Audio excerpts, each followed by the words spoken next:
Chapter 560. In the end, Yian still managed to eat the steaming hot meal. Not even a drop of soup was left. Jing Ji gave Shi Shang special treatment, and the people in the team also received benefits. The mutated cat brought back by Xia Shu was enough for them to eat several meals. Jing Ji originally planned to go to Yao Guang base to have a look, thinking that Shi Shang might go there. Now that he found Shi Shang, he naturally did not plan to go to Yao Guang base. However, Shi Shang planned to go there because the male and female lead were still there. Jing Ji was almost obedient to Shi Shang. When she proposed it, Jing Ji did not have any objection. Jing Ji's team was not big. There were only 10 people in total. Except for Zhu Feng, the others were encountered on the road. Some of these people were abandoned by the team, and some were separated from the team. But overall, their fighting strength was still good. They were determined to follow Jing Ji, so after Jing Ji made the decision, they did not have any objections. Xiao Shi, where did you pick up this child? Zhu Feng moved to Shi Shang's side and gestured to him, so small, how can you raise her? The boy was still okay, but the little one seemed to be only 7 or 8 months old. Along the way, they also saw a lot of babies. Most of them could not survive even with their mothers around. This baby was raised by a little boy. They really did not know how she survived. If she dies, it's because she didn't work hard. Shi Shang said faintly, if she survives, it's because she's lucky. Zhu Feng looked at Shi Shang strangely. He tried to overlap the girl in front of him with the previous Jing Shi, but he found that he could not. Jing Shi would not say such sharp words. Xiao Shi, do you still remember when we met? Zhu Feng sighed without a trace. I didn't expect the world to become like this. Shi Shang never cared about being suspected. For her, as long as the goal could be achieved by violence, it was not difficult. Shi Shang's mouth curved into a faint smile. Close your eyes and sleep. Maybe you will wake up and find that what you are experiencing now is actually a dream. Zhu Feng was alarmed. There was something wrong with Jing Shi in front of him. Jing Shi would never joke with others, let alone smile. Zhu Feng remained calm and found an excuse to leave. He went to the back of the car and grabbed Xia Shu, who was leaning against the car door. Where's young Master Jing? Xia Shu looked at him in confusion. Why are you so flustered? Zhu Feng glanced at Shi Shang and said in a low voice, I feel that something is wrong with Xiao Shi. I have to tell young Master Jing. Xia Shu turned around and looked over there. He didn't know Jing Shi before, so he didn't feel anything wrong. Young Master Jing is over there. Xia Shu pointed in another direction. Jing Ji was standing with a man. She did not know what they were talking about. Zhu Feng waited for Jing Ji to come back. Jing Ji originally went straight to the Shi Shang, but Zhu Feng quickly pulled him to the back of the car. Jing Ji treated Zhu Feng better than the others, but his face was still a little ugly when he was suddenly pulled. Young Master Jing. Zhu Feng let go of Jing Ji with some lingering fear. He did it subconsciously. What's the matter? Jing Ji knew that Zhu Feng wouldn't do it for no reason, so he didn't pursue the matter and asked indifferently. Zhu Feng saw the thing in Jing Ji's hand. It turned out to be 2 apples. Did he exchange with that man just now? Young Master Jing, I think. Zhu Feng hesitated. I think something is wrong with Xiao Shi. The space instantly quieted down. Only the light breathing of the 3 people could be heard. Zhu Feng felt uncomfortable, but he didn't dare to move. His body was stiff, and the surrounding air seemed to be slowly pressurized. He was panicking. He knew how much Jing Ji doted on Jing Shi. What he said was simply touching his reverse scale. After a while, Jing Ji's voice sounded, What's wrong? Zhu Feng took a deep breath. Xiao Shi's personality seems to have changed a lot. He now suspected that it was not Jing Shi at all, but he didn't dare to say it. He could only say it tactfully. Jing Ji looked at him without saying anything. He means that it's not your sister. Xia Shu said straightforwardly. Zhu Feng wanted to sew Xia Shu's mouth. He glared at Xia Shu fiercely. Who asked you to speak? I asked you to speak. Xia Shu's expression was serious. Isn't that what you mean? He meant that, but he didn't intend to say it out loud. Anything related to Jing Shi must be thought carefully, do you understand? Xia Shu directly threw him a confused look. She is Jing Shi. Jing Shi's tone was very firm, I won't be wrong. Although he also felt that she was a little different from the Jing Shi in his memory, if she was still the original Jing Shi, he would have some conflict in his heart. He didn't know why. He just felt that this kind of her was the one he was familiar with. I don't want to hear about this anymore. Jing Shi left a sentence, bypassed them and left. Zhu Feng scratched his head and asked Xia Shu, what does young Master Jing mean? Even if she is a fake, she is still Jing Shi. Xia Shu translated. What if she is really a fake? Zhu Feng continued to scratch his head. What if she has some conspiracy? Xia Shu thought for a while. Except for young Master Jing, we have nothing to gain here. Zhu Feng, is young Master Jing not worth anything? When Jing Ji came back, Yan immediately carried Yi Ran and left. He was a little afraid of this beautiful brother. Compared to other scourges, this beast was obviously more terrifying in Yian's eyes. Jing Ji was obviously very satisfied with Yi An's tactfulness. He sat next to Shi Shang, took out a knife from nowhere and began to peel the apple. Can you still find fruits now? Shi Shang looked at the apple in Jing Ji's hand and was a little surprised. How long has it been since the apocalypse began? Almost half a year. Jing Ji peeled the apple so fast that the skin was not broken. Some people have the ability of space, so they can preserve things for a longer time. Jing Ji divided the apple into 4 pieces and handed them to Shi Shang. If there is a chance, I will find something else for you. Shi Shang took it and took a bite. It was very sweet, no different from before the apocalypse. Where did you get it? Shi Shang gnawed the apple. I exchanged it with someone. Jing Ji saw that she finished eating and handed her another piece. Is it delicious? The apple was not hungry, so the other party was happy to exchange it with other food. It's delicious. Compared to the tasteless fruit in her space, the apple was much more delicious. Then I will exchange it for you. Jing Ji's expression was soft, and his eyes were full of love. Little fairy. What should I do? I just want to sprinkle sugar all the way. Cherub. Come on, let's hurt each other. Little fairy. Don't regret it. Cherub. Never. Little fairy, a big wave of dog food is approaching. Chapter 561. What a rich guy, changing it just like that. Cough. I don't think it's necessary. It's not filling. Although it's delicious, it's not filling. It's for you to eat as an after-meal fruit. Jing Ji said naturally. It wouldn't be a problem if it was before the apocalypse, but in the apocalypse, food was the most precious thing. How could he eat it as an after-meal fruit? I give full marks to this brother. In the end, Shi Shang didn't ask Jing Ji to change it. She wasn't picky as long as she didn't eat instant noodles every day. The people in the team were very curious about the extra person, but Jing Ji almost didn't allow anyone to get close to Shi Shang. Whoever dared to take a step closer would be killed by Jing Ji's gaze.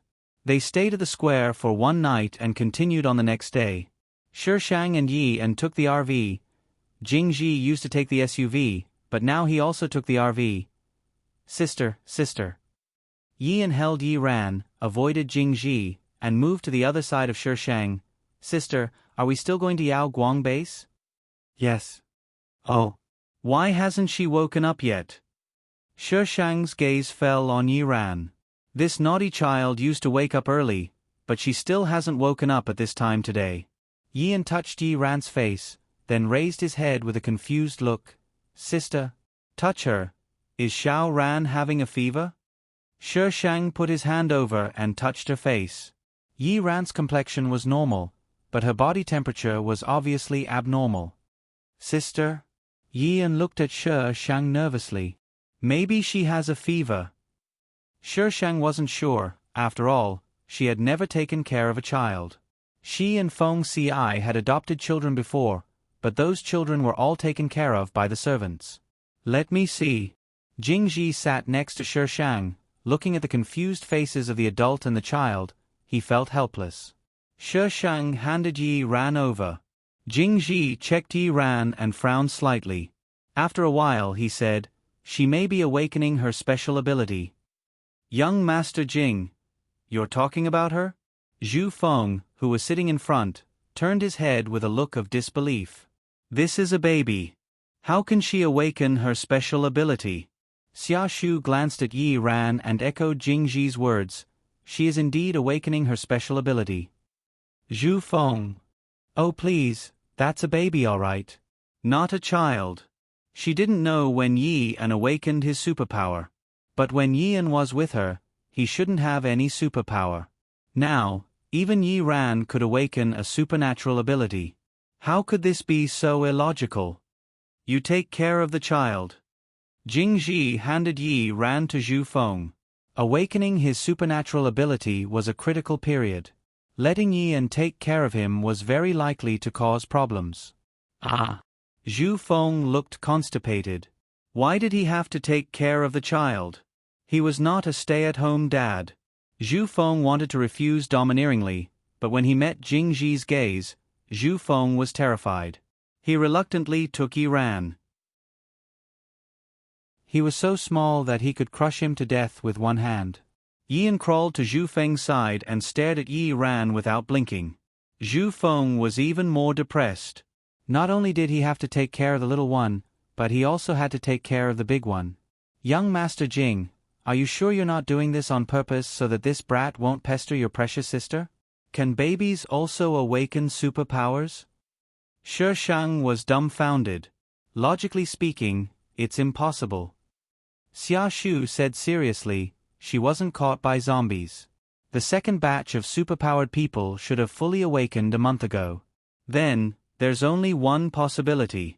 She ate something that caused her to awaken her supernatural ability. The first batch of superpowered people awakened at the beginning of the apocalypse. Some people said that the first batch of superpowered people were the most powerful. Jing Ji and Zhu Feng belonged to the first batch of superpowered people. A month ago, the second batch of superpowered people awakened. These people's abilities were obviously not as powerful as the first batch.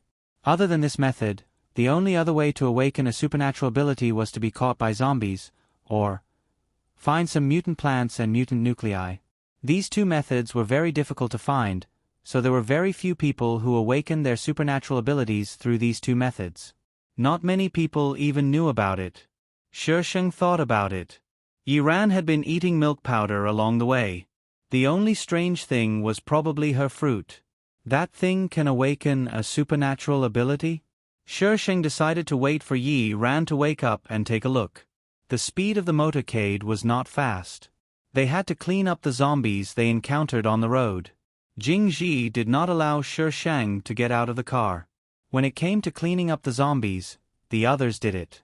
Shi Shang had never seen Jing Ji in action, but looking at the other team's fear of Jing Ji, he thought that Jing Ji should not be weak at this time. In the storyline, Jing Ji's superpower was thunder and ice. Both of his superpowers were extremely lethal. Xia Shu had fire and space abilities. There were two people with dual abilities in this team. The probability was also very high. Zhu Feng, the stay-at-home dad, could only carry Yi Ran all day. Fortunately, he only needed to carry her and did not need to coax her. However, Zhu Feng was still called the stay-at-home dad in the team. What was even more strange was that Zhu Feng had water abilities. So, the daily routine was, "Stay-at-home dad, give me some milk. Stay-at-home dad, there's no milk. Stay-at-home dad Zhu. You are the stay-at-home dad, your whole family are stay-at-home dads. Brother Zhu, when will my sister wake up?" Yi An looked at Yi Ran worriedly. It had been so many days. It's not that fast to awaken a supernatural ability, and she was still a baby. He did not know if she could make it. Zhu Feng didn't finish his sentence. He wasn't like Shi Shang. She didn't care whether the words were nice or not. She would say them without any psychological burden. But I didn't awaken a supernatural ability like this. Yian was puzzled. Zhu Feng looked at Yian strangely. You have a supernatural ability? What is it? Xia Shu also looked over and sized Yian up for a moment. Yian was a little nervous under the stares of the two. Sister said something about local enhancement. I don't know. Local enhancement? Where is it enhanced? Zhu Feng asked curiously. They had lived in the apocalypse for so long, but they had never seen a child with a supernatural ability. Children and women were the first to die in the apocalypse. Yian was a little embarrassed. He glanced at Shi Shang. Shi Shang was leaning against the car window with her eyes closed. He did not know if she was asleep or just taking a nap. Jing Ji was sitting next to her, peeling melon seeds from somewhere. It's my eyes. Yian whispered. I can see very far. He would explore his supernatural ability when he was free. Although he was not very proficient, he could control when to look and when not to look. Telescopic vision? Xia Shu said, your supernatural ability is very useful. Yian blinked his eyes innocently. But sister said that this superpower is of little value and has no effect. Xia Shu, Zhu Feng, how could she say such things to a child? Little fairy. You are getting more and more crazy. Shi Sheng. Who are you talking about? Little fairy, looking at the sky innocently. I'm not talking about anyone, Shi Sheng. Coward. Little fairy. Yes. I am a coward. But my cowardice can't stop my determination to get votes. Come on. I'll kill you with votes. Chapter 562. Young Master Jing, you may have to rest here today. Jing Ji put the melon seed shells into the bag next to him and nodded slightly. Got it. The little boy who came to report looked at the melon seed meat in Jing Ji's hand and his face twitched. He was disillusioned when he saw his Prince Charming peeling the melon seed shells. Sob, where did my cold Prince Charming go? She. Jing Ji touched Shi Shang's head. Shi Shang was not asleep. As soon as Jing Ji touched her, she slowly opened her eyes. There was only rational coldness in her eyes. Jing Ji put the melon seed meat in a small bag and handed it to Shi Shang. Snacks. Shi Shang was speechless. She was almost useless. This was the so-called life of reaching out one's hand for clothes and opening one's mouth for food. It was like raising a pig. Shi Shang took the melon seeds and stuffed them into his pocket. You're not leaving today? Yes. Jing Ji stood up first and reached out his white hand to her. Shi Shang stood up with his hand and stretched. She glanced at Yi and who was sleeping next to her. What are we eating today? Shi Shang retracted her gaze and asked as she walked down the car. She was now raised like a pig. She didn't need to think about anything else. She only needed to think about what to eat. If it weren't for the zombies that occasionally jumped in front of her, she would have suspected that she was actually traveling around the world. What do you want to eat? Jing Ji asked her softly with a faint smile. I'll make it for you. I like everything you make. Shi Shang's expression was soft without any sharpness. Jing Ji was slightly absent-minded. After a moment, he habitually rubbed Shi Shang's head. He liked her more now. Xia Shu, look.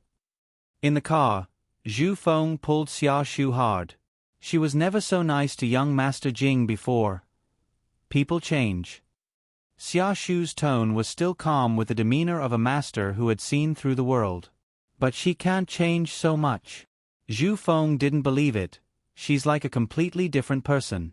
Young Master Jing doesn't allow us to say anything. I'm so anxious. The emperor is not anxious, but the eunuch is. Who are you calling eunuch? Zhu Feng stared at Xia Shu. You. Zhu Feng gritted his teeth. Do you want to see if I'm a eunuch? I don't want to. Xia Shu opened the car door and got off. Zhu Feng was left alone in the car, confused. What the hell did he just say? Zhu Feng slapped himself on the face. The crisp sound scared Yian so much that he immediately sat up. His hair was messy, and a strand of hair stuck out. These days, Yian was not as thin as before. His face was chubby and he looked cute. He turned his head and looked around. When he saw Zhu Feng's figure, he crawled down on all fours and walked to Zhu Feng's side. He touched Yi Ran's face. His eyes were still a little dazed. Only then did he slowly wake up.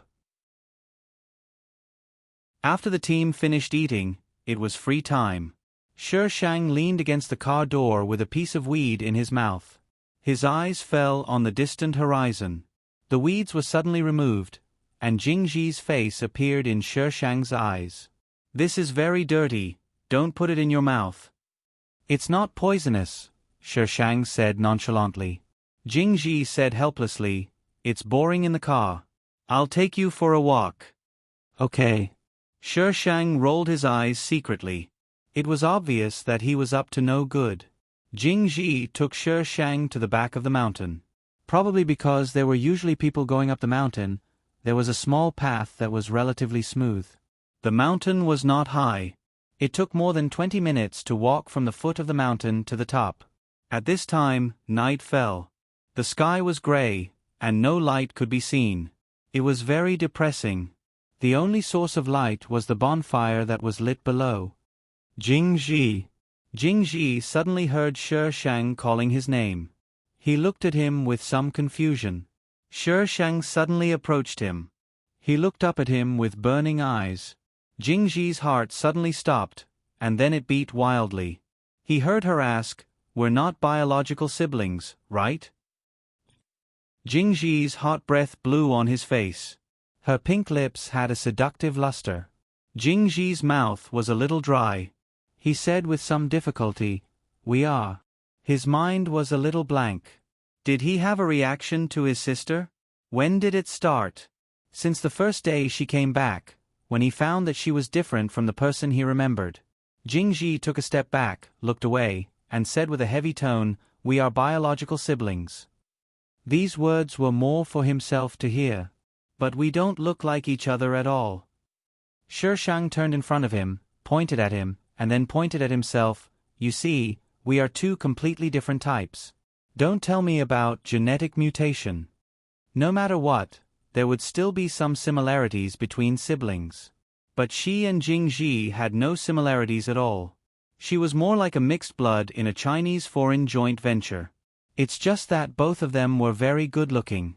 Sometimes people would overlook their differences. A trace of confusion flashed through Jingji's eyes. He looked at Shi Shang carefully for a while and became even more confused. "We are biological siblings." In his memory, they slept together, ate together, went to school together, and grew up together. They were siblings. Yes, they were siblings. Jingji firmly believed this statement in his heart. Shi Shang was worried. They couldn't do a paternity test now. "What if I like you?" Shi Shang asked out of the blue. Jingji's firm statement collapsed, but in the next second, he built a stronger wall. Jingji tried to make himself look at Shi Shang. His voice was dry and tight. "It's normal for a sister to like a brother. I'm talking about the love between couples." Time seemed to stand still. Jingji could only hear the sound of his heartbeat, one after another. Every beat was a heavy blow that made his body stiff and numb. Jingji's eyes flashed, and he turned around in a panic. His heartbeat was disorderly. Shi, stop it. It's late. Let's go back." Shi Shang held his chin and didn't continue to tease him. "How can I tease him in the future if I'm done teasing him all of a sudden?" Jingji was silent along the way, but he still carefully protected Shi Shang. However, his eyes didn't meet with Shi Shang's. When he returned to the camp, he was immediately greeted by the sounds of chatter. Jingji frowned. The camp was obviously different from when they left. There were more people and more cars. "Young Master Jing." Zhu Feng immediately rushed over with Yi Ran when he saw them return. "There are people from the military." Young Master Jing had already seen the military truck parked outside and the people in military uniforms. Where did they come from? His tone was indifferent, and there was no abnormality. They came from Yao Guang Base to pick up people. They originally took another route, but they couldn't get through that way, so they took a detour and met us. Zhu Feng quickly told him the information he had gathered. Little fairy. Daddy, there's no milk. Zhu Feng, I have no milk. No. Little fairy, I'm talking about tickets. What do you mean by that? Cherub. Ha ha ha. Zhu Feng.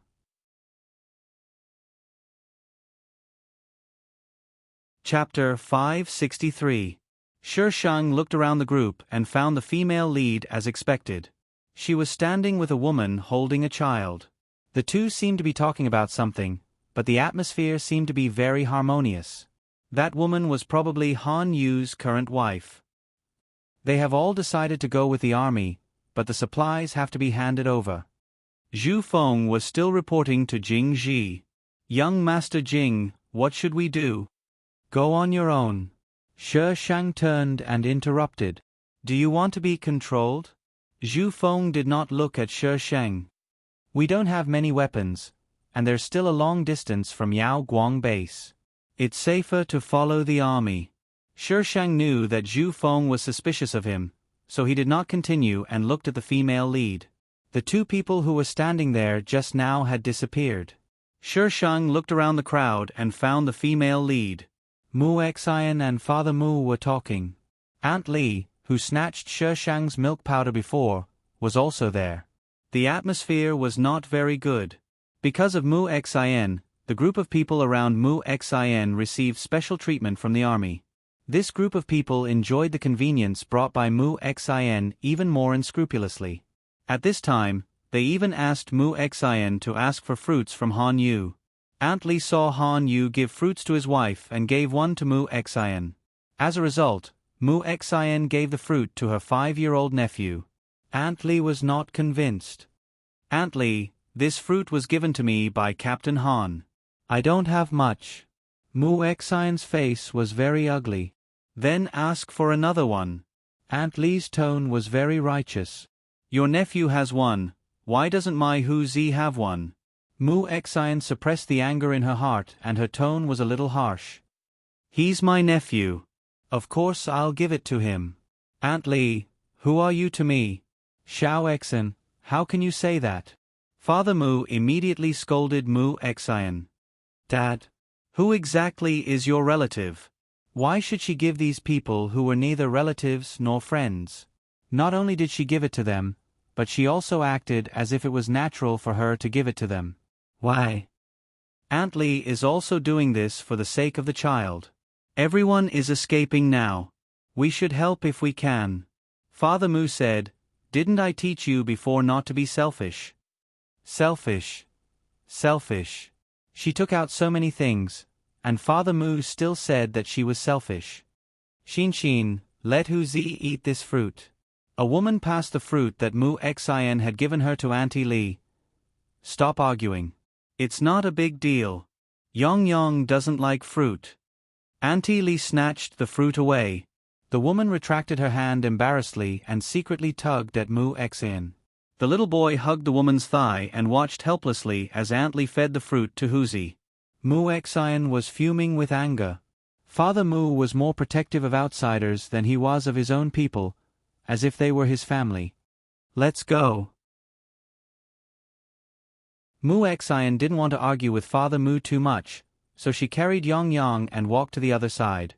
Aunt Li watched them leave proudly. The little girl still wanted to fight with her. Mu Xian's supermarket can also exchange for fruits, but the varieties are not common and very expensive. She has not dared to take them out. Mu Xian took Yang to a corner to avoid people and let Yang eat secretly. When she returned with Yang, she caught sight of the team not far away. Her eyes narrowed and her fingers unconsciously clenched. Mu Xian only came back to her senses when Yang cried out in pain. There were not many people in the team. Some were standing, some were sitting. The man in a white shirt was surrounded in the middle. The firelight reflected on his side profile. It was as beautiful as a carefully painted picture. Jingji. Mu Xian's heartbeat accelerated slightly. She sent Yang Yong back and carefully approached Jingji's team. She was not familiar with Jingji, and Jingji might not even remember her. Just when Mu Xian was looking around, a figure suddenly emerged from the back of the car next to her and asked her calmly, "Who are you looking for?" Mu Xian was shocked. Her heart, which was already beating irregularly, became even more chaotic. Mu Xian didn't dare to say that she was looking for Jingji. She raised her hands in front of her chest and waved. I'm fine." Xia Shu looked at her and warned, "Don't come near here." Mu Xian nodded carelessly. Seeing someone coming, she left in a hurry. "Who is it?" Zhu Feng only saw a vague figure and couldn't help but ask. "I don't know." Xia Shu opened the car next to him and got in. Zhu Feng was speechless. "Is he scary? Why does it feel like talking to him is going to kill me?" Because of Shi Shang's casual words, Jingji had already made up his mind not to go with the army. The others naturally had some opinions. They were few in number. It would be fine if they encountered a few zombies, but it would be troublesome if they encountered a zombie tide. The army had weapons, so it was safest to follow the army. However, these people's opinions were all rejected by Jingji. He said that if they wanted to go with the army, he would not stop them. The supplies would also be divided equally. These people hesitated for a long time. After following Jingji for some time, they had some feelings for him. In the end, no one left. After the meeting, only Shi Shang and Jingji were left in front of the bonfire. The atmosphere was a little strange and silent. Rest early. Jingji suddenly stood up and rubbed Shi Shang's head. Then, he walked to Xia Shu and the others. Shi Shang was speechless. How dare he avoid me? Shi Shang climbed into the RV. Zhu Feng was already there, and Yian was looking at Yi Ran. Shi Shang went straight to bed. She needed to sleep and calm down now. In the middle of the night, Shi Shang suddenly woke up. It was very dark in the RV. Shi Shang could vaguely see Yian sleeping in the 2 rows of seats, and Zhu Feng sitting behind the driver's seat. Jingji was not there. Shi Shang got out of bed and walked a few steps to Zhu Feng. How could people who lived in the apocalypse sleep so deeply? Zhu Feng woke up when Shi Shang came over. He immediately sat up and looked in the direction of Shi Shang. "What are you doing?" Shi Shang took the flashlight next to him and shone it beside him. Yi Ran's small face was red. The meridians and blood vessels on her delicate skin seemed to be clearly visible. Zhu Feng was shocked. He reached out and touched Yi Ran. He exclaimed and picked Yi Ran up. "It's so hot." The car door was suddenly opened, and Jingji appeared at the door. He saw Shi Shang standing there and loosened his mouth slightly. "What's wrong?" "She's so hot." Zhu Feng held her as if she was a hot potato. "She's burned, right? I've never seen anything like this before." The body would heat up in the early stage of the awakening, but this child was completely asleep in the early stage. Now, she began to feel hot. "Close the door." Jingji got in the car and closed the door. "What's going on?" "I don't know." The nanny dad Zhu Feng said that he was fine when he was sleeping, but this child was so hot that it was scary when he just closed his eyes. Shi Shang was a little depressed. Is this child King cheating? She quickly took out something and made an empty space in the RV. "Stand aside, don't get in the way." Jingji was speechless. He silently moved to the side and watched Shi Shang draw strange patterns on the ground with red liquid.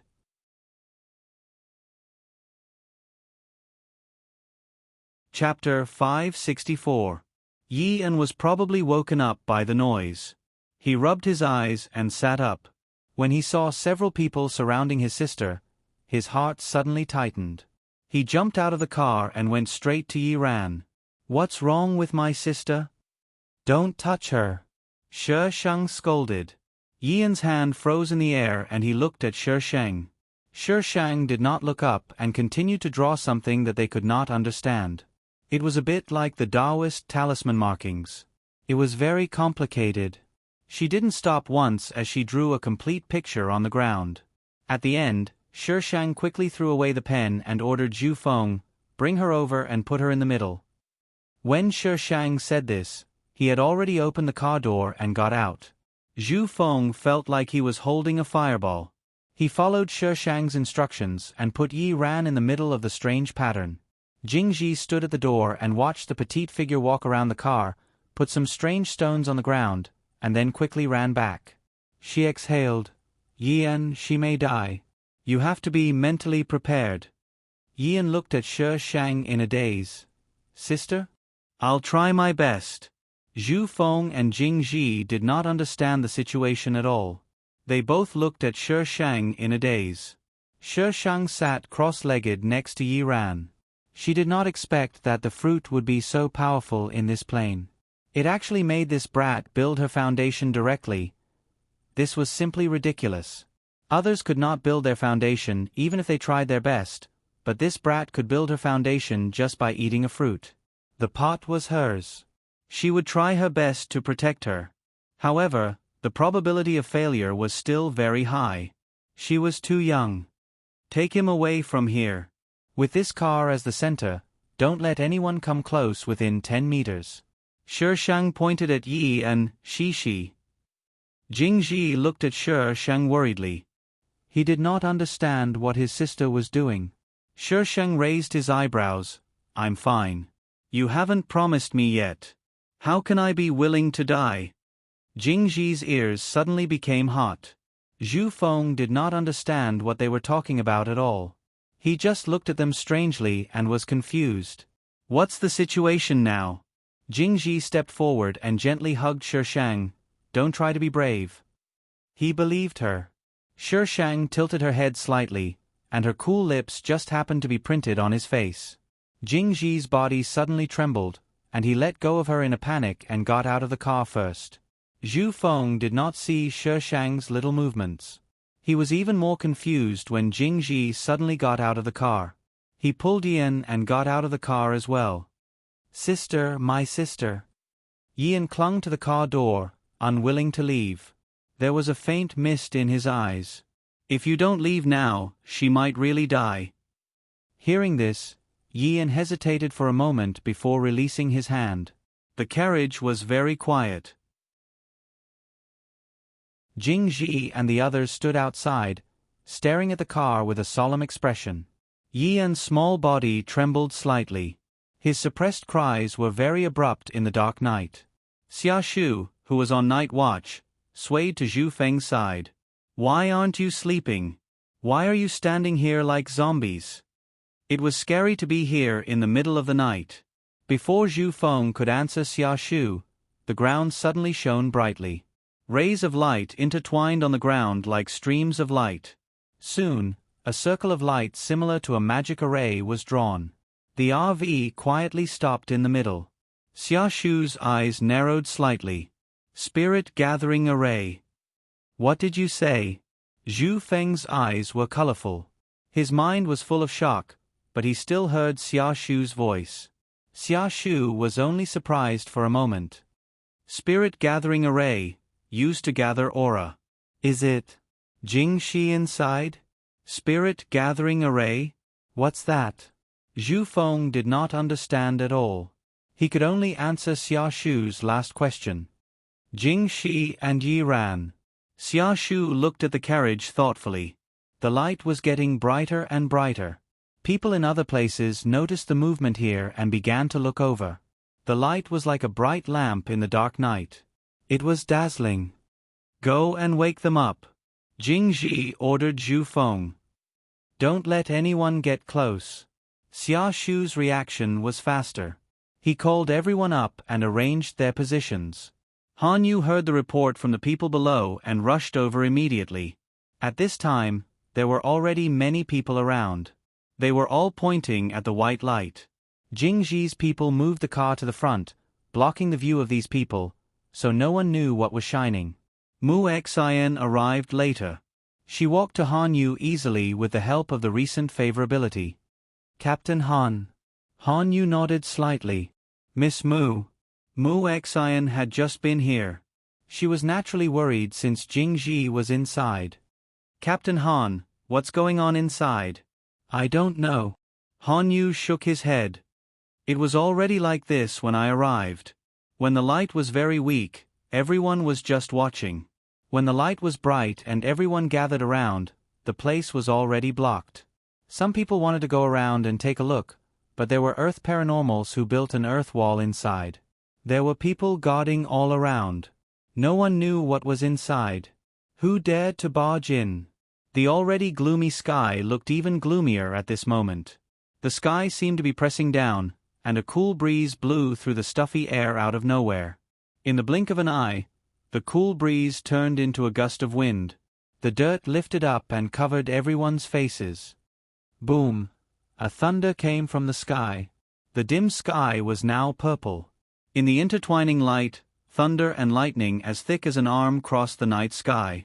It seemed to tear the space apart. It struck down violently and fell on the place where the white light was emitting. ZZ. The thunder and lightning seemed to hit a layer of barrier and collapsed like fireworks. Boom! Endless thunder came from the sky. The whole earth seemed to be trembling. The second thunder and lightning fell from the sky. Everyone seemed to have just reacted. They screamed and ran back. The scene was chaotic. Han Yu ordered people to maintain order. He stood in place and watched. The thunder and lightning had a clear target. It only struck the place where the white light was emitting, but it could not strike that place. There were a total of 9 thunder and lightning. After the thunder and lightning, the thunderclouds dispersed and the wind stopped. Except for the noise of the crowd, nothing seemed to have happened. The white light slowly weakened and finally returned to darkness. In the carriage, Shang looked at Yi Ran, who had woken up. She was looking around curiously with her big watery eyes. His expression was very strange. This brat must be cheating. She actually had 9 thunder and lightning when she was building her foundation. You want to go to heaven? Shang sighed and pinched her face. You're still alive. You're tough.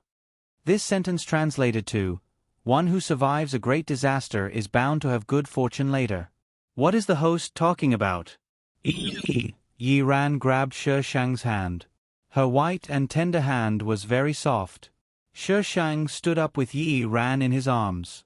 His body suddenly swayed and his head was a little dizzy. Damn it, I'm dizzy from the thunder. She calmed down and opened the door to get out. The people outside stared at the door eagerly. The moment the door was opened, everyone's eyes were focused on her. Jing Ji was stopped by Zhu Feng and Xia Shu. His posture was stiff.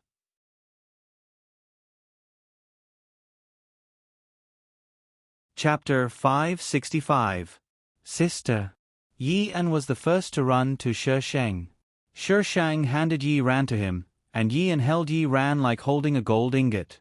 Jing Ji broke away from Zhu Feng and Zhu Shang, rushed to Shang, and looked at her up and down for a moment. She. Yes. Jing Ji hugged her with a little force, and said in a hoarse voice, Don't do this kind of thing that makes me worry next time. When the lightning struck down from the sky, he felt as if his heart had been struck into pieces. Then do you like me? Shang felt that Jing Ji's body stiffened, and he said after a moment, I like you, like a brother to his sister. Shang. Feng Ci doesn't love me anymore. Break up. The host is being unreasonable again. Xia Shu, don't you think there's something strange between young Master Jing and Jing Shi? Zhu Feng asked Xia Shu in a low voice. Xia Shu glanced at him. I thought your focus was on the lightning punishment. What is lightning punishment? Can it be eaten? Is young Master Jing too nervous about Jing Shi? They are brother and sister. It's not the kind of tension between brother and sister. Zhu Feng searched for adjectives in his mind for a long time, but he really didn't have any literary cells in his stomach. Did you see it just now? Young Master Jing would definitely rush in if we didn't stop him. You said before that young Master Jing cares about Jing Shi very much. Zhu Feng, young Master Jing cares about Jing Shi very much, but he always felt that something was wrong. It must be because Jing Shi is a strange person. Zhu Feng scratched his ears and cheeks. How can I make young Master Jing believe that this Jing Shi is not the original Jing Shi? Young Master Jing knows very well. Xia Shu seemed to know what Zhu Feng was thinking. Zhu Feng glared at him fiercely. Whose side are you on? Xia Shu looked at him with a serious expression that said, I'm telling the truth, it's useless to glare at me. With such a big movement just now, Jing Ji had to deal with this mess. Shi Shang went around the car to pick up the spiritual stones that she had just thrown. These things were not one-time use, they could be recycled many times. Just as she was about to reach the last piece, a hand beat her to it and picked it up. Shi Shang raises his head slightly. Xia Shu pinches the stone and looks at her. You are a cultivator. His tone was not a question, but a statement. He was stating a fact. No. Shi Shang snatched the spirit stone back. He didn't use his spiritual energy to confirm Feng Xi's identity. Why did she cultivate for no reason? What was wrong with her? Xia Shu obviously didn't believe him. How do you know the spirit gathering array? Self-taught. Shi Shang put the spirit stone back into a box. Do you know what a genius is? Xia Shu. She suddenly understood why Zhu Feng always looked at her with that speechless expression. He looked at the colorful spirit stones in the Shi Shang box. His eyes flashed, but he didn't continue to ask. Shi Shang blinked as he watched Xia Shu leave. This Xia Shu actually knew about cultivators? It seemed that cultivators also existed in this plane, and their achievements were not low. Otherwise, the spiritual energy in this world would not be so abundant. Although it couldn't be compared to other planes, compared to those barren modern planes, this plane was considered superior. Shi Shang packed up and checked carefully. After making sure that he didn't miss anything, he went to the noisy place in front. The cars blocking the road had been moved away, but the earth wall was still there. When Shi Shang went over, the people in the team looked at her strangely. They didn't have much malice, just curiosity and inquiry. We don't know. Jing Ji's expression was indifferent. Captain Han, that's all I can tell you. Han Yu knew that the other party was perfunctory, but according to the report from the people below, this man was very strong. It was not good to make enemies. Sorry to disturb you. Han Yu nodded slightly and left with his people. Mu Xian hesitated for a moment, but still went forward and said, Senior Jing Ji, are you okay? You are. Although Mu Xian had already guessed this result, her heart still faintly throbbed. He didn't even remember who she was. Miss Mu? Someone called her from behind. Mu Xian hurriedly said, I'm in the same school as Senior. My name is Mu Xian. After she finished speaking, she ran after Han Yu's team. After running for a distance, she looked back and saw Jing Ji gently tidying up a girl's hair. Jing Shi, she's here too? She saw that Jing Ji treated Jing Shi well in the past. A woman's intuition was often more accurate. She felt that Jing Ji liked Jing Shi, and it was not the kind of love between siblings. But how could such a deformed relationship exist? Mu Xian took a last look at that side and walked back in low spirits. Han Yu returned to the command car and rubbed his eyebrows tiredly. Captain, he must know something. The people around Han Yu said with some anger. He's Jing Ji, Han Yu said inexplicably. The others were puzzled. What happened to Jing Ji? In the capital base. Han Yu paused. Old Master Jing's grandson. The group suddenly became silent.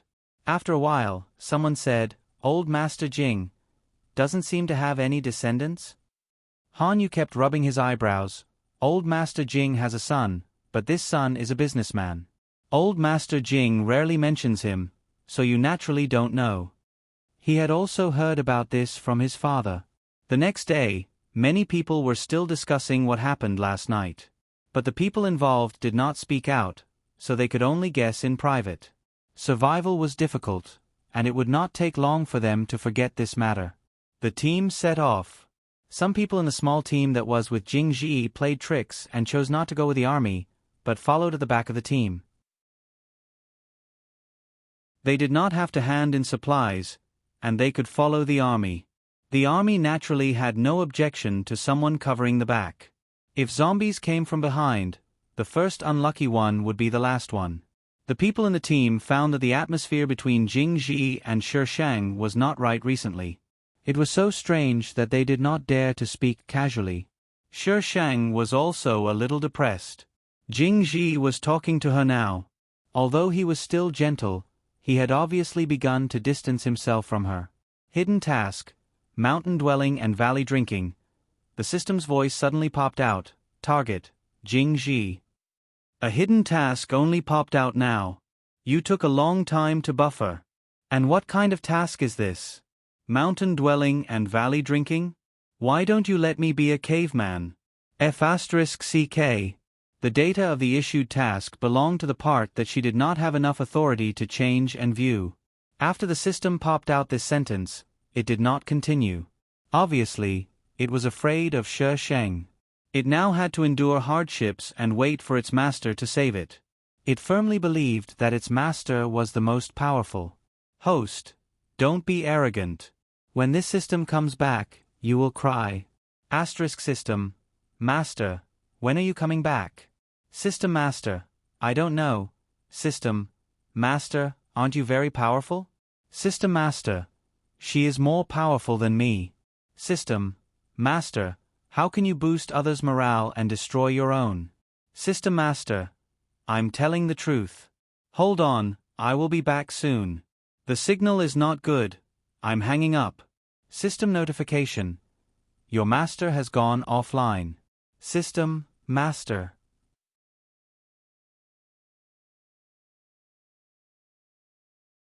Chapter 566. Jing Ji had been observing Shi Shang. Seeing her pale face, he hesitated and didn't know whether he should go forward or not. However, just when he was hesitating, Yan had already hugged Yiran. Jing Ji could only give up. He watched Shi Shang hugging Yiran and squeezing her. Yiran was very happy and kept grabbing the air with her little hands. The scene of her getting married and having children suddenly flashed in Jing Ji's mind. His face darkened and he couldn't accept it at all. As long as he thought of her hugging another man, he couldn't wait to destroy the world. Jing Ji was shocked by this thought and looked away in a panic. They were brother and sister. How could he have such an absurd idea? Mom and Dad asked him to take good care of her before they died. Jing Ji, how could you have such a dirty idea? Jing Ji took a deep breath and forced himself to look away. He looked at the scenery outside the window that slowly moved back. Jing Ji deliberately avoided Shi Shang. Due to the large number of people, Shi Shang couldn't do anything. So in Zhu Feng's view, young Master Jing finally listened to his words and had doubts about Jing Shi. However, Xia Shu only gave him an incomprehensible look. Why is it getting hotter and hotter recently? Zhu Feng fanned himself with his hand. I am almost roasted into a human jerky. Xia Shu, don't you feel hot? Zhu Feng turned his head and saw Xia Shu wearing a coat. He suddenly stared. He wanted to run naked now, but this guy next to him was wearing a coat calmly.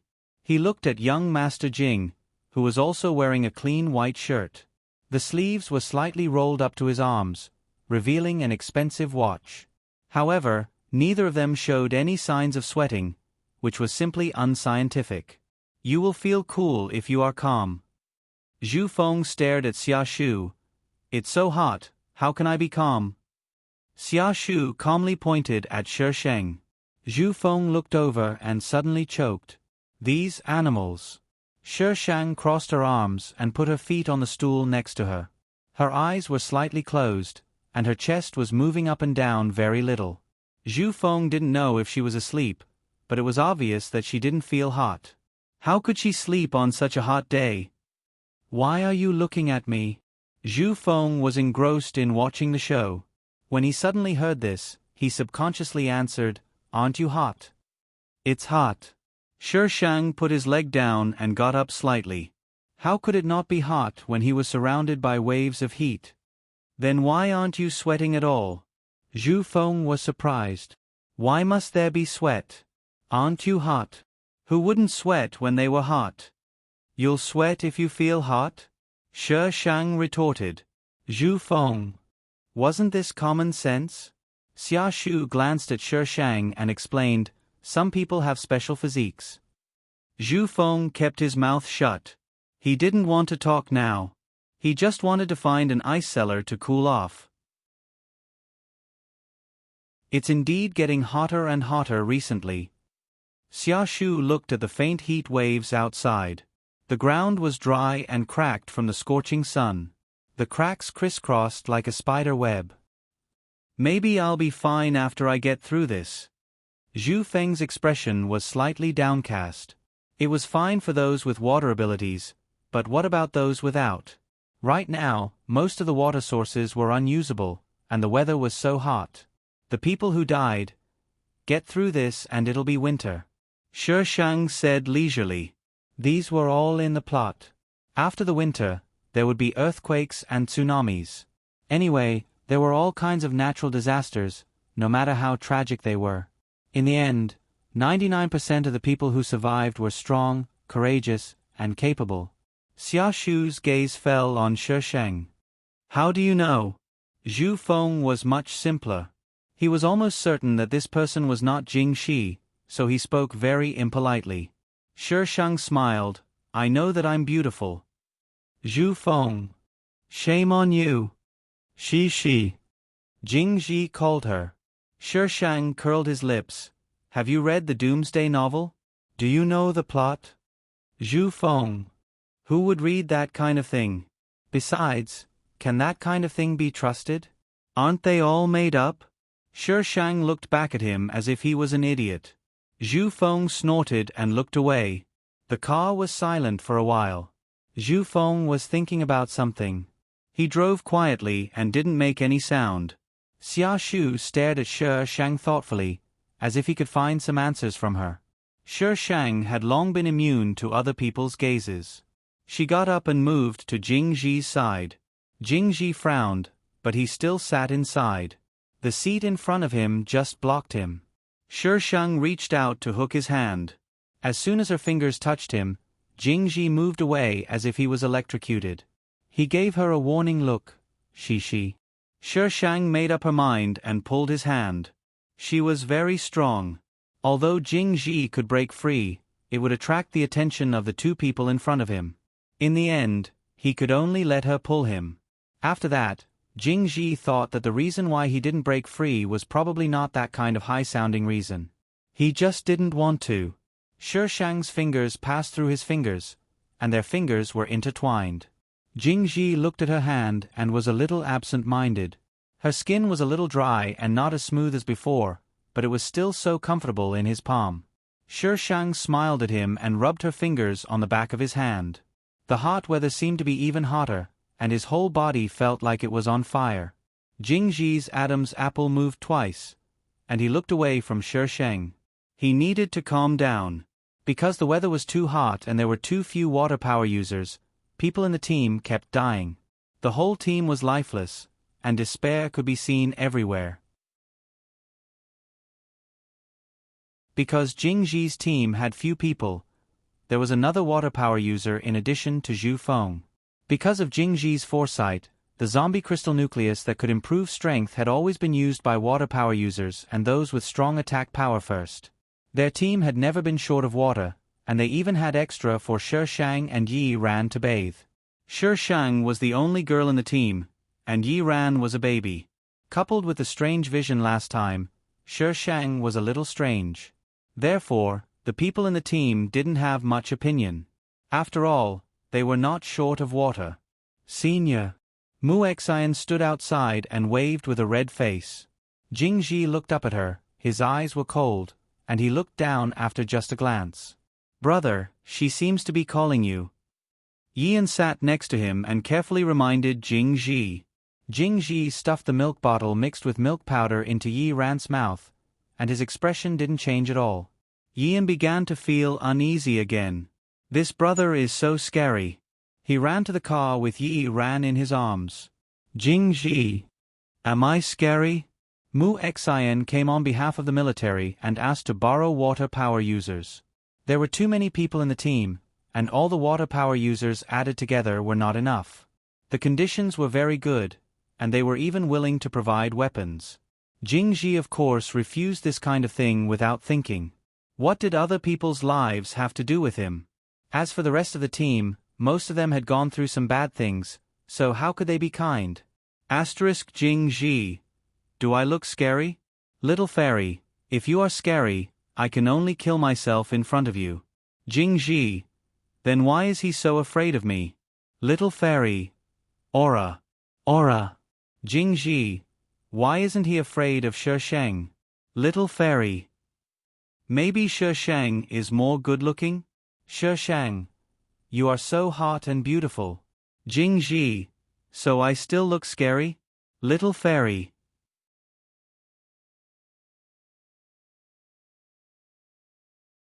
Chapter 567. Mu Xian's failure was within Han Yu's expectation. He personally went there again, but the result was still the same. Why don't I try again? Mu Xian suggested.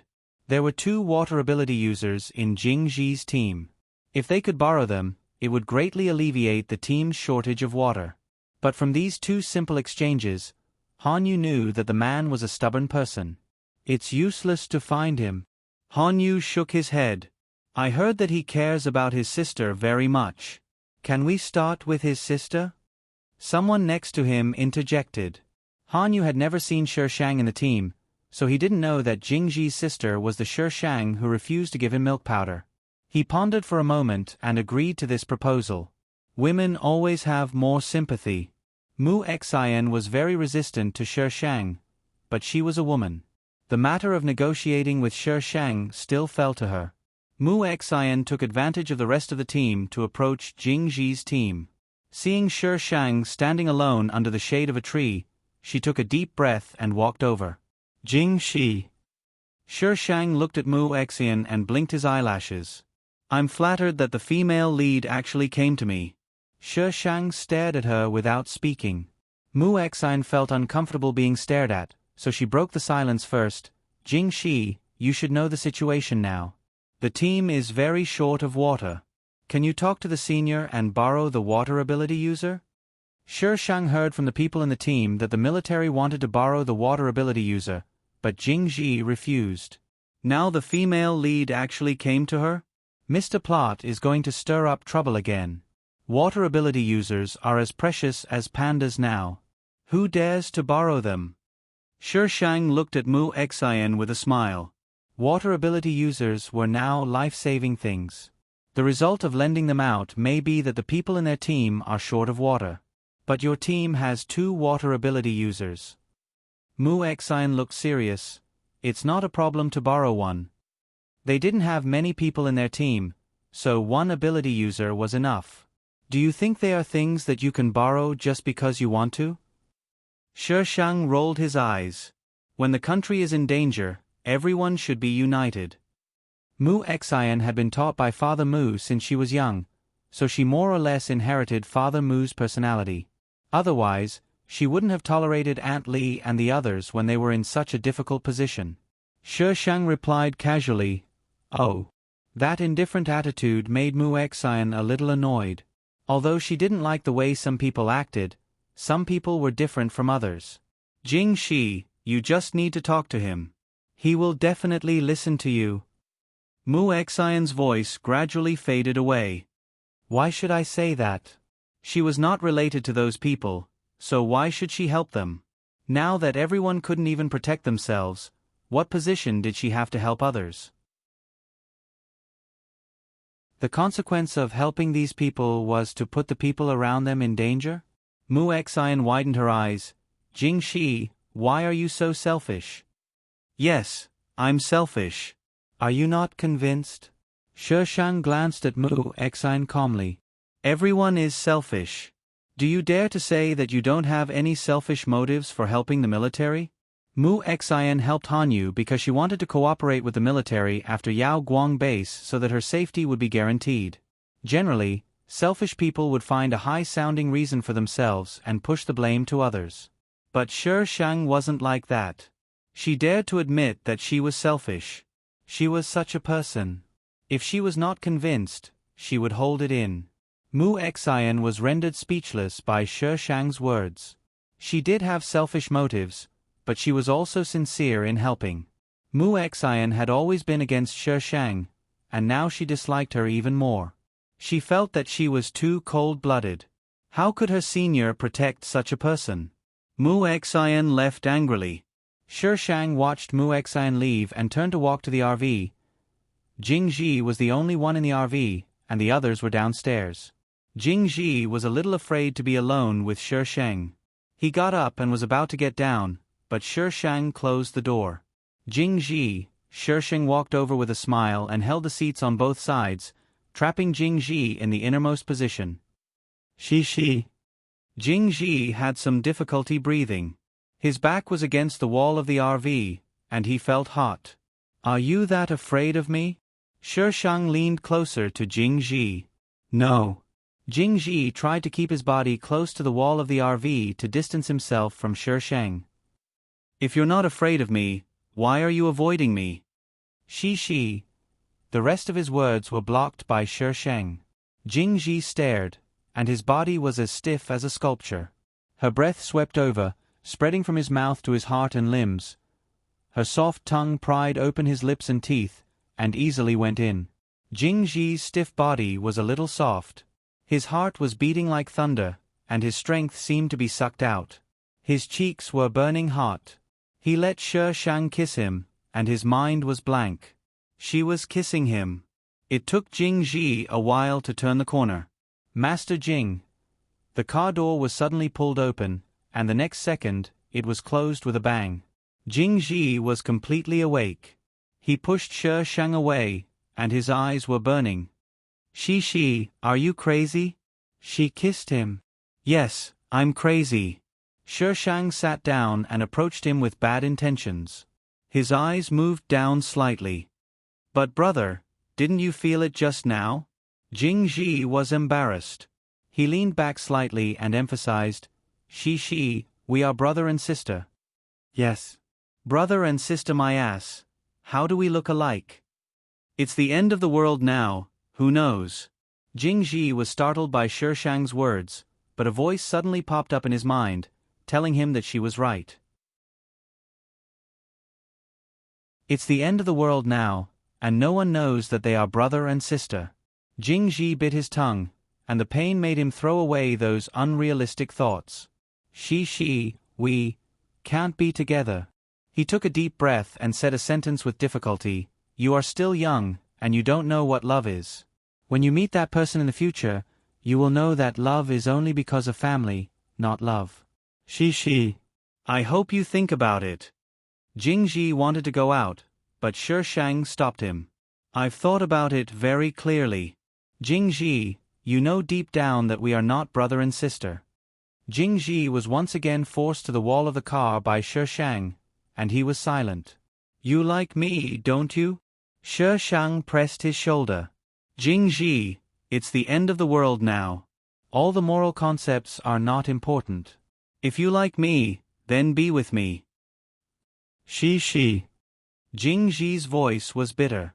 Even if we are not, others will not understand. They will look at you with strange eyes. He didn't want her to be judged by others. It was the end of the world, but they still had family. So, Shi, we can't be together. I will always be your brother. He would never marry for her, even if she married and had children. Jing Ji suddenly felt very sad, as if someone was holding his heart. He felt stuffy and breathless.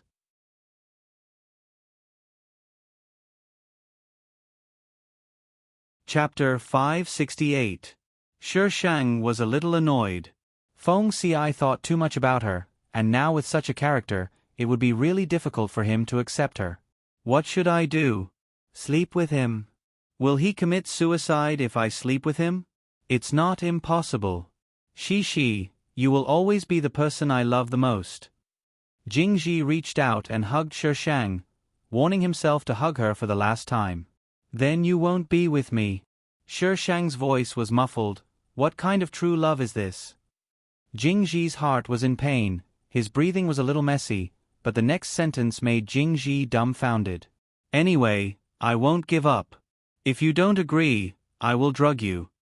Jing Ji, outside the car, Zhu Feng stood with a strange face. He didn't even notice Xia Shu coming over.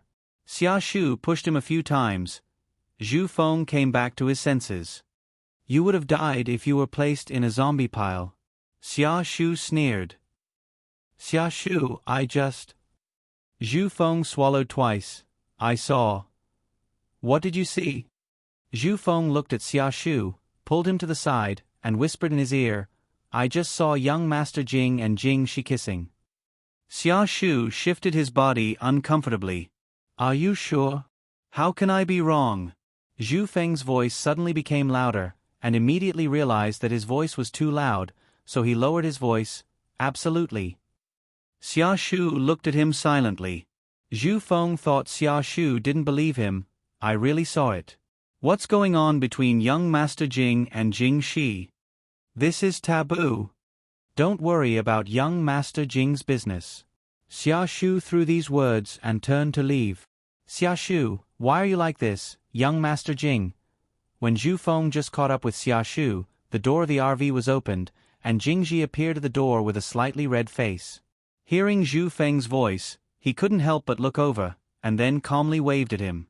It's over. Young Master Jing must know that I saw it just now. Xia Shu gave Zhu Feng a look that said, good luck, and left. Zhu Feng walked over slowly, and his heart kept thinking, will young Master Jing kill me? The weather was getting hotter and hotter, and the water consumption was increasing. It was no longer something that the water ability users in the team could support. Although he tried his best to distribute water to everyone in the team, the amount of water was basically useless in such hot weather. This was not the only problem. Due to the hot weather, many cars had broken down or ran out of gas. These people could only abandon their cars and follow the team on foot. This greatly increased the water consumption and mortality rate. Someone in the team heard that there were 2 water ability users in Jing Ji's team and rushed to the front of Jing Ji's team, surrounding them tightly. Why are you so selfish? Give us water, water, give us water. Please, give us water. The angry people leaned against the car windows and kept slamming them, cursing and swearing. Sister. Yian hugged Yi, ran tightly and sat next to the Shisheng. Through the glass in front of him, he could see the despair and distortion in those people's eyes. This was the world in his eyes. No matter where he went, he would see such a scene. Shisheng patted Yian's head, and Yian suddenly felt relieved. These people are crazy. We can't move at all. They had a total of 3 cars. At this time, all of them were surrounded by 3 layers of people. There were many people in the team. Half of the people who didn't get water surrounded the military, and the other half surrounded them. The whole team was in chaos. They were stuck in the car, unable to get out or move forward. These people are crazy. Zhu Feng grabbed his hair and looked at a person who took an axe out of nowhere and smashed it on the car window. Zhu Feng reacted quickly and jumped away from the seat, but his arm was still scratched by the broken glass. Fuck. The car window was smashed open. The people outside were like demons from hell, reaching in through the window and scratching constantly. Give me water, give I water. Water, water, give me water. My child can't take it anymore, give me some water. Countless sounds overlapped together and circulated in the car like a 3D surround sound. Zhu Feng didn't dare to get close to the car window, but someone had already climbed in. Just when Zhu Feng didn't know what to do, a black shadow suddenly appeared beside him and kicked that person. Shisheng held a talisman in his hand and looked at those distorted faces coldly. Take your hands out. His voice was not loud, but everyone present heard it. His words seemed to irritate those people, and they reached into the car more excitedly. Shisheng narrowed his eyes and stuck the talisman on the wall of the car. Zhu Feng saw those people were bounced away by an invisible force and fell around the car, groaning in pain. The car that was pushed by people suddenly stopped shaking. Shisheng opened the door and got out. Hey! Zhu Feng shouted in surprise. Those people below were crazy. People who lost their minds were very scary. The 2 cars behind were still surrounded by people. Some people had climbed on the roof and were ready to open the car door from above. Shang took out his iron sword and rushed over. Those people were so crazy because they were afraid of death. They didn't dare to show their faces in front of people who were crazier. Those people were terrified before Shang's iron sword was swung. Some people with superpowers tried to resist, but their superpowers couldn't even make a spark in front of the iron sword. Shang cleared the people around the second car and asked the people inside with a frown, "Where are Jingji and Yan?" Those people hadn't come back to their senses and just pointed at the car behind them. Shang stuck the talisman on their car and went to the third car. A group of people was shocked when they saw Shang approaching the car from the crowd. Young Master Jing's sister was so powerful? They didn't dare to get out of the car, but she killed so many people alone.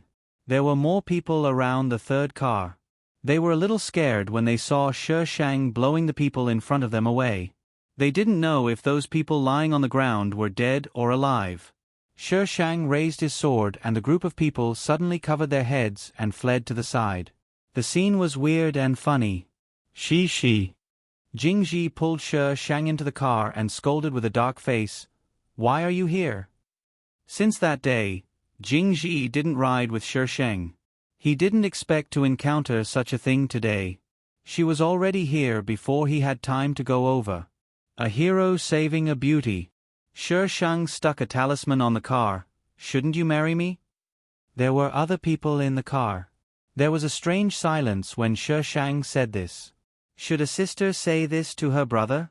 They said the atmosphere between Jingji and Jing was not right. Jingji didn't know what to say, and the atmosphere was even more awkward.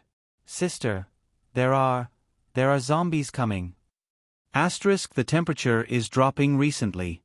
Cherub, please wear more clothes. Don't catch a cold. I will be distressed. Love you guys."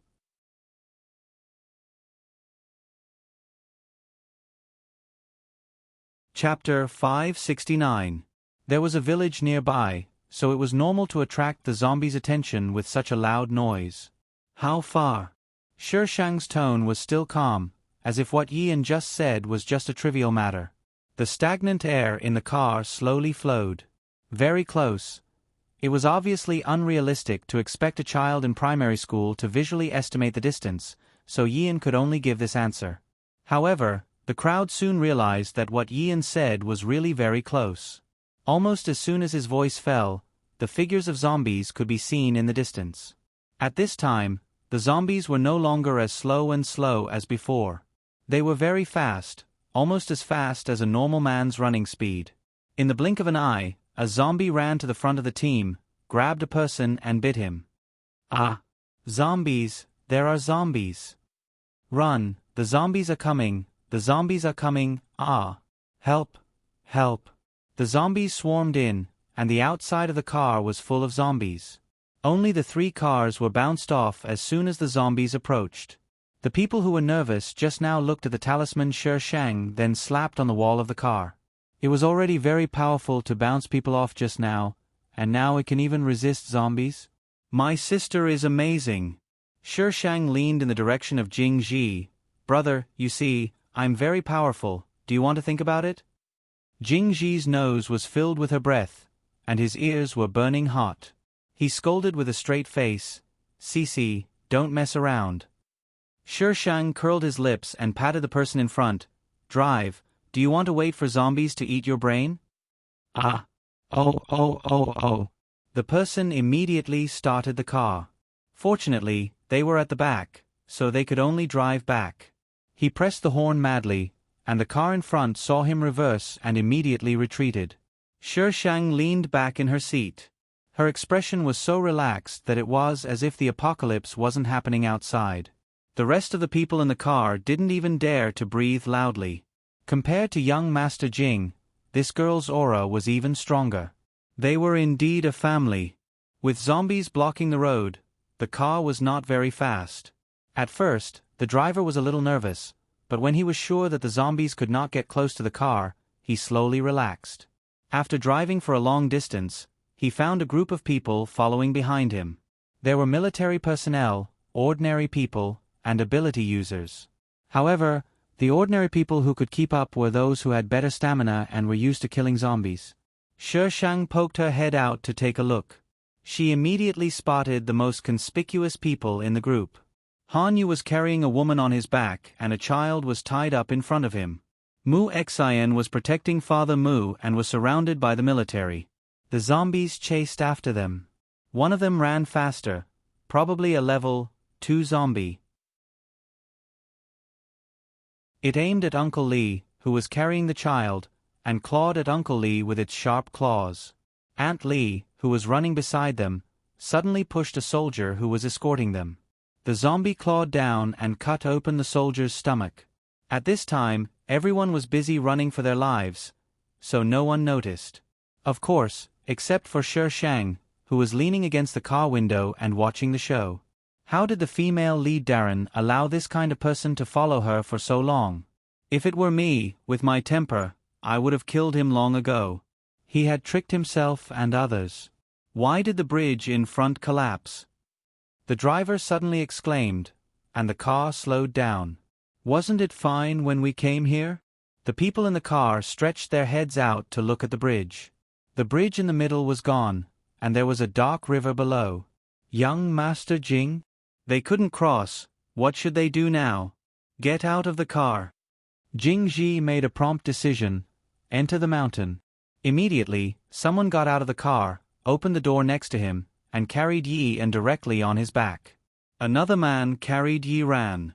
When the cars behind saw them stop, they also got out of the car and ran over. Young Master Jing? We can't cross the bridge in front. Young Master Jing asked us to enter the mountain. Someone answered for Jing Ji. The others immediately turned back and carried the necessities on their backs. Xia Shu put the caravan into the space and abandoned the other 2 cars.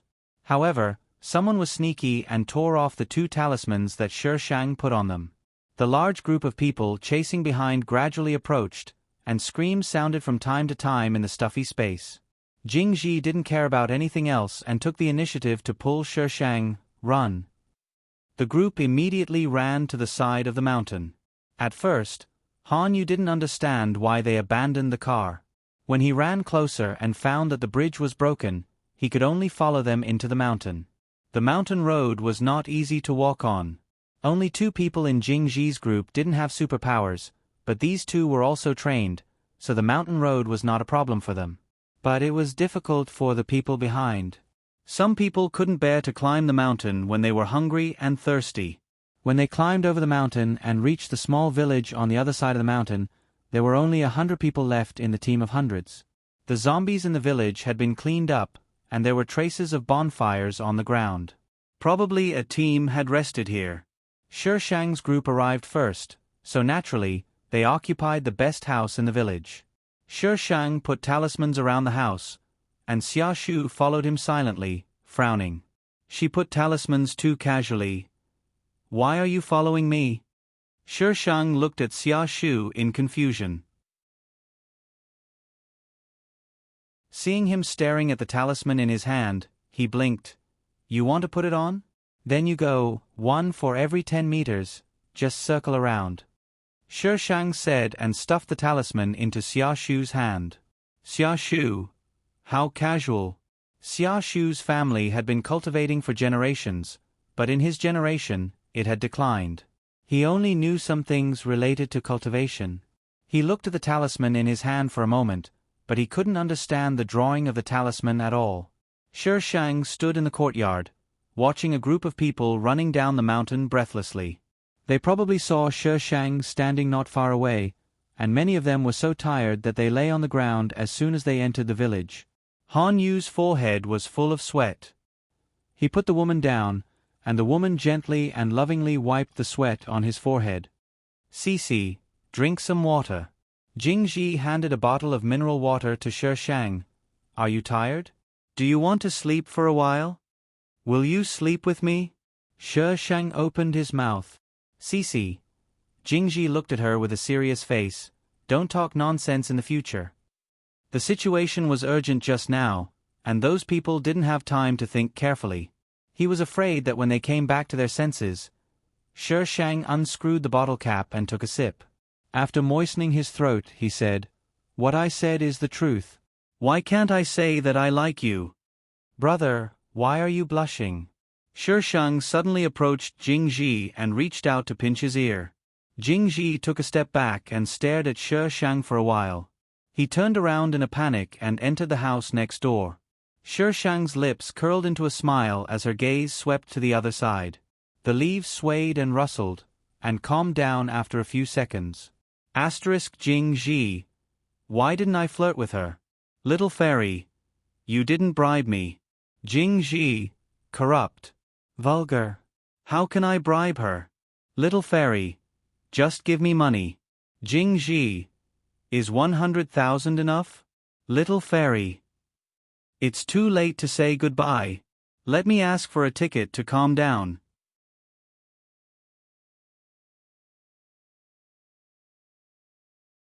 Chapter 570. Shi Shang was speechless at Jing Ji's behavior. Why did it seem like she wanted to do something to him? Although she really wanted to, it was better not to tell him such dirty thoughts, and it was not convenient here. Shi Shang paused for a moment and pulled Jing Ji over. She. Jing Ji's voice was a little aggrieved. He was very uncomfortable now. His body was uncomfortable, and his heart was even more uncomfortable. He almost did that to Shi. He did not dare to recall what was in his mind just now. I say, you are a man. Why do you act like I molested you when you took advantage of me? Shi Shang was speechless. I can't play anymore, okay? She. Jing Ji was even more aggrieved. I'm sorry. He tried to stick to the wall and wanted to integrate with the wall. However, Shi Shang pulled him and he could only lean back. Come here. Shi Shang pulled him. Jing Ji did not dare to go over. He was afraid that he would not be able to control himself. If the mountain doesn't come to me, I'll go to the mountain. Shi Shang directly leaned over. Now, Jing Ji did not even have a place to move. Sleep. Shi Shang found a comfortable position in Jing Ji's arms, closed his eyes and did not speak. Jing Ji did not know whether to hug or not. After hesitating for a while, he finally hugged Shi Shang. He was a little self-deprecating. Anyway, they had already kissed. This was probably the most worrying night of Jing Ji's sleep. At dawn, he carefully let go of Shi Shang and sat by the bed to wait for her to wake up. Yian woke up first. He was a little confused when he saw Jing Ji sitting in the room. Brother. Jing Ji raised his head slightly with an indifferent expression. Yes. Yian rubbed his eyes, looked at Shi Shang, and then at Jing Ji. He climbed down from the bed, carried Yi Ran, who had not woken up, and walked out shakily. I don't want to stay in the same room with this beautiful brother.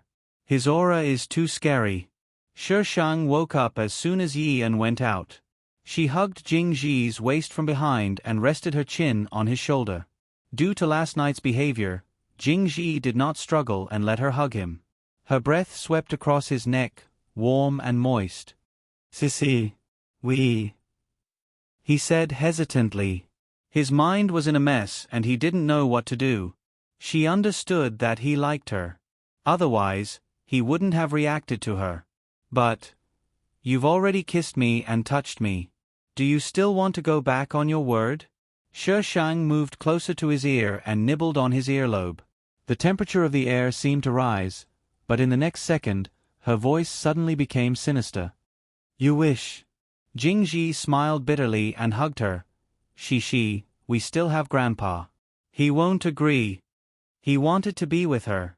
It didn't matter if they were siblings or not. He wanted to be with her. This voice clearly lingered in his mind. However, Grandpa was their only family member. How could he agree to them being together? Shi Shang frowned slightly. Jing Shi's grandfather, the leader of the capital.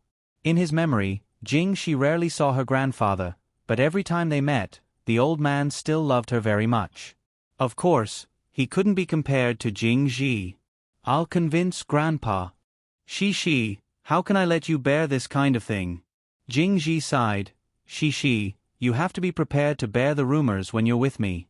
After all, we're siblings. Even if we're not related by blood, in those people's eyes, we're still family. We can't be together. You've always been the only one I care about. Jing Ji undoubtedly blushed. He let go of Shi Shang, got up, and said in a flustered tone, I'll wait for you outside. You should tidy up first. Shai Feng Cix1 Shi Shang looked down at his clothes. It's pretty good. Why the hell should I tidy up? Jing Ji came out of the room and bumped into Zhu Feng. Zhu Feng had a strange expression. Young Master Jing, you and... The blush on Jing Ji's face had faded. He looked at Zhu Feng indifferently. Zhu Feng shrank his neck and wisely changed the topic. Young Master Jing, I just asked around. The first person to turn into a zombie yesterday was a teenager. No one knew him. There were many people in the team, but no one cared. When they were resting, he suddenly bit the people around him. The people who were bitten turned into zombies a few minutes after they fell down. Where's the teenager? Zhu Feng looked dignified. He's gone. This was the strangest part. The people who were bitten were finally dealt with, but the teenager who bit first disappeared. The scene was chaotic at that time. No one noticed him, and no one knew when he disappeared. Tell our people to be more vigilant. Zhu Feng nodded repeatedly, indicating that he understood. Jing Ji didn't say anything. He asked Xia Shu for the food and ingredients for cooking and began to cook for Shi Shang. Zhu Feng. That's it? Xia Shu, young Master Jing came out from Jing Shi's room today. Zhu Feng felt that if he didn't ask this question, his heart would itch, so he whispered to Xia Shu, Do you think young Master Jing... Xia Shu looked at him expressionlessly. What does it have to do with you? Can't we have a good chat? How can young Master Jing's matter have nothing to do with him? We're a team now, okay? With Jing Shi's ability, she would have done it long ago if she wanted to harm us. Xia Shu was speechless about Zhu Feng's idiocy. Don't worry about young Master Jing. He knows what he's doing. Zhu Feng. Although he didn't want to admit it, what he said made sense. With the means that Jing Shi had shown during this period, it wasn't a problem for her to kill them in minutes. Moreover, she didn't hide anything, so she wasn't afraid that others would suspect that she wasn't Jing Shi. However, Zhu Feng forgot that in this team, except for him who knew everything, the others didn't know Jing Shi at all. How could they suspect her? The people in the team found that the way young Master Jing and Shi Shang got along with each other changed after one night. At this time, someone finally realized that Shi Shang was joking in the car before. What do you think? What's the relationship between young Master Jing and Xiao Shi now? What else could it be? A person smiled ambiguously. I thought that Xiao Shi had a bad intention towards young Master Jing.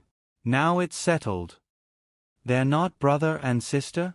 A person next to him patted that person's head. Are you stupid? Are you stupid? Do you think young Master Jing and Xiao Shi look alike? Besides, it's the end of the world now. Who cares if they're brother and sister? Young Master Jing and Xiao Shi are a perfect match. They're a match made in heaven when they stand together. The person who was patted felt wronged. He was just saying it. If Zhu Feng didn't tell them that she was young Master Jing's sister, they wouldn't even think that they were siblings. The difference between heaven and earth wasn't small at all. If young Master Jing and Xiao Shi are together, then we don't have a chance? Someone reacted. Ah. The love that I haven't started yet is over. In the past, young Master Jing didn't allow us to get close to Xiao Shi. The person who spoke just now complained silently. Several people stared at him at the same time. He immediately shrank his neck and shouted to the distance, Zhu Feng, I'll help you cook.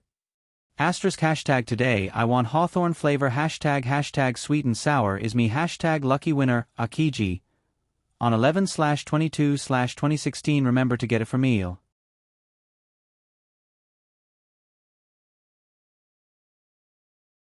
Chapter 571. Jing Ji had been worried that the people in the team would look at Shi Shang strangely, but he found that they didn't. They didn't show anything other than an ambiguous look. These people had walked on the edge of death. Morality and humanity had long been eaten up. Being able to live was the only thing that mattered. After dinner, Jing Ji called everyone for a meeting. Xia Shu spread out the map and his finger fell on a marked place. We should be here. Now we have two choices. Go back the way we came, go over this mountain, and take National Highway 731. Zhu Feng frowned. National Highway 731 was still under construction before the apocalypse. Has this section been repaired? At that time, National Highway 731 was built from both sides of F-City. F-City is here. According to the progress, this section of the road should have been repaired. Xia Shu pointed to F-City on the map. National Highway 731 is sparsely populated. I suggest we take it. No one knew if those zombies were still there if they took the previous road. If they encountered them again, it would be a waste of time. After Xia Shu finished his analysis, Jing Ji still made the decision. Jing Ji looked at Shi Sheng. Shi Sheng took a rocking chair out of nowhere and rocked it with a squeaky sound. Take Provincial Highway FG. Xia Shu frowned and looked down to find Provincial Highway FG on the map. From this road to Yao Guang Base, it was a bit of a detour, but they would pass through a bigger county on the way. National Highway 731 was nothing like the previous road. In other words, they couldn't resupply if they took that road, but they might be able to get something from the provincial highway. Master Jing? Shi. Shi Shang sat up from the rocking chair, got up and walked to Jing Ji's side, and sat directly on his lap. Jing Ji was a little embarrassed, but he didn't push her away. Everyone. You'll get beaten for showing off your love. Shi Shang pulled the map in front of him, took out the pen in Xia Shu's hand, and drew a line from Provincial Highway FG. The line was obviously much shorter than the one Xia Shu pointed out, and it bypassed the county. Shi Shang pointed to a point. There's a military base here. Many military bases were built in sparsely populated places. This military base was only discovered when the female lead retreated into the mountains in the later period of the apocalypse. There were many firearms in the base, but at that time, they were already useless. However, it was different now. Guns were the most important. Everyone looked at Shi Shang strangely. How did she know about such a confidential matter? Could this girl predict the future? Shi Shang threw away the pen, snuggled into Jing Ji's arms, and stopped talking. Jing Ji adjusted his posture and hugged her with one hand. He looked at the map with his other hand. How many supplies do we have left? Not much, just 10 days. Xia Shu had the storage space, so he was naturally in charge of the supplies. Calculating the distance, he should be able to reach the place on the map in 10 days. Of course, that was on the premise that nothing unexpected happened. However, after arriving at this place, there was still a shortage of supplies. Let's go to this county first and collect supplies before going here. Jing Ji paused. Does she have any objections? No. Shi Shang shook her head and teased. I can go anywhere when I'm with you. Hey, don't treat them as if they don't exist. So many single dogs. Don't you know how to protect animals? Jing Ji's face was already red. He picked up Shi Shang and put him in the rocking chair next to him. Pack up, we'll leave in a while. The others laughed and dispersed to pack up their things. Shi Shang pulled Jing Ji and kissed him on the face. Jing Ji touched her head. The tips of his ears were a little red, but his tone was full of affection. Don't make trouble. Mr. Jing. A voice suddenly sounded outside the courtyard. The two of them looked over at the same time. Han Yu and Mu Xian were standing outside the courtyard. Mu Xian's face was pale, and her eyes were fixed on Jing Ji. Han Yu looked at Shi Shang a few times and was a little surprised. It turned out to be her. What's the matter? Jing Ji stood in front of Shi Shang, blocking Han Yu's line of sight. His tone was cold, completely different from the gentle boy just now. Han Yu retracted his gaze. What's Mr. Jing's plan next? Jing Ji looked at Han Yu without changing his expression. Han Yu was wearing a military uniform. His posture was tall and straight, exuding the fierceness of a soldier. His handsomeness was somewhat oppressive. However, Jing Ji was different. He was like the bright moon in the sky. He was a kind of beauty. At first glance, he looked a little hazy, as if covered with a layer of silver frost. He didn't have any edge. He only made people think that he was very good-looking, as noble as the bright moon, and could not be blasphemed. We plan to go to the FG Provincial Road to collect supplies in Ping County, and then return to Yao Guang Base. The zombies are getting more and more powerful now. Why don't Mr. Jing come with us? Han Yu came to invite Jing Ji to join their team. Their team of thousands of people was now left with only 100 people. He only had 30 people left. It was impossible for them to return to Yao Guang Base with the lack of water and supplies. Not interested. Jing Ji rejected as usual. Han Yu didn't give up and said a few more words. The general idea was that if they returned to Yao Guang Base, it would be convenient for them, and even help to contact the capital base. Jing Ji was still unmoved. As the male lead, it was already good that Han Yu could do this. So after Jing Ji repeatedly refused, he left with a sullen face. Mu Xian opened her mouth and wanted to say something, but she didn't know what to say. She turned around and trotted to catch up with Han Yu. Captain, they seem to be preparing to leave.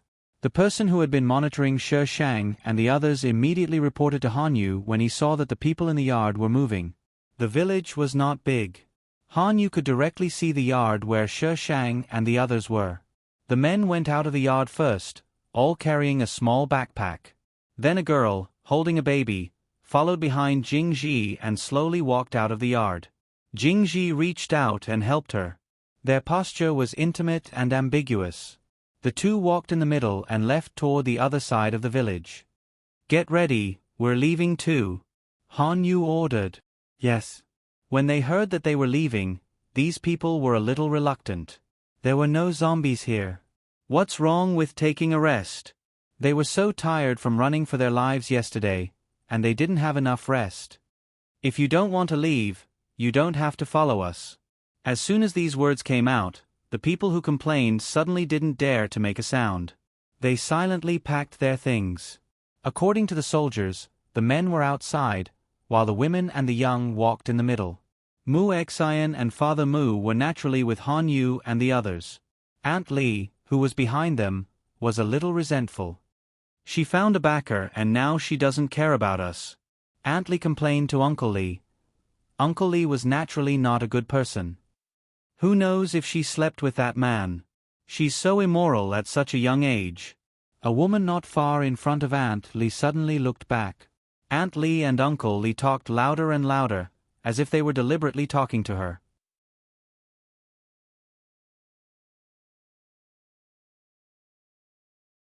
Chapter 572. Ping County.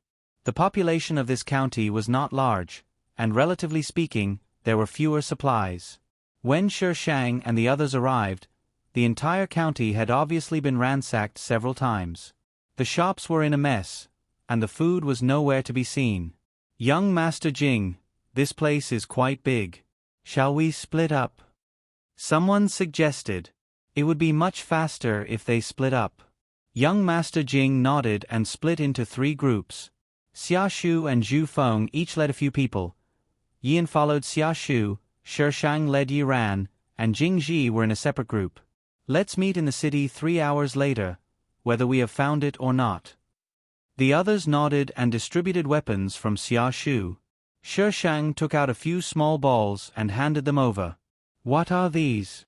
Xia Shu looked at the small balls strangely. Well, you can call them energy balls. Shi Shang gave each of them 2 and quickly explained, hold them firmly and don't shake your hands. They will explode if they fall to the ground. Pay attention to the distance when you throw them. The range of the explosion is quite large. Shi Shang made up a name for the nameless ball. Finally, Shi Shang gave Yi a sword and a bag of energy balls. Everyone was speechless. How could this be? There were only 2 of them, and this brat had a bag. The energy balls were not big, so there should be at least 20 of them in a bag. And he even gave them a sword. Biased.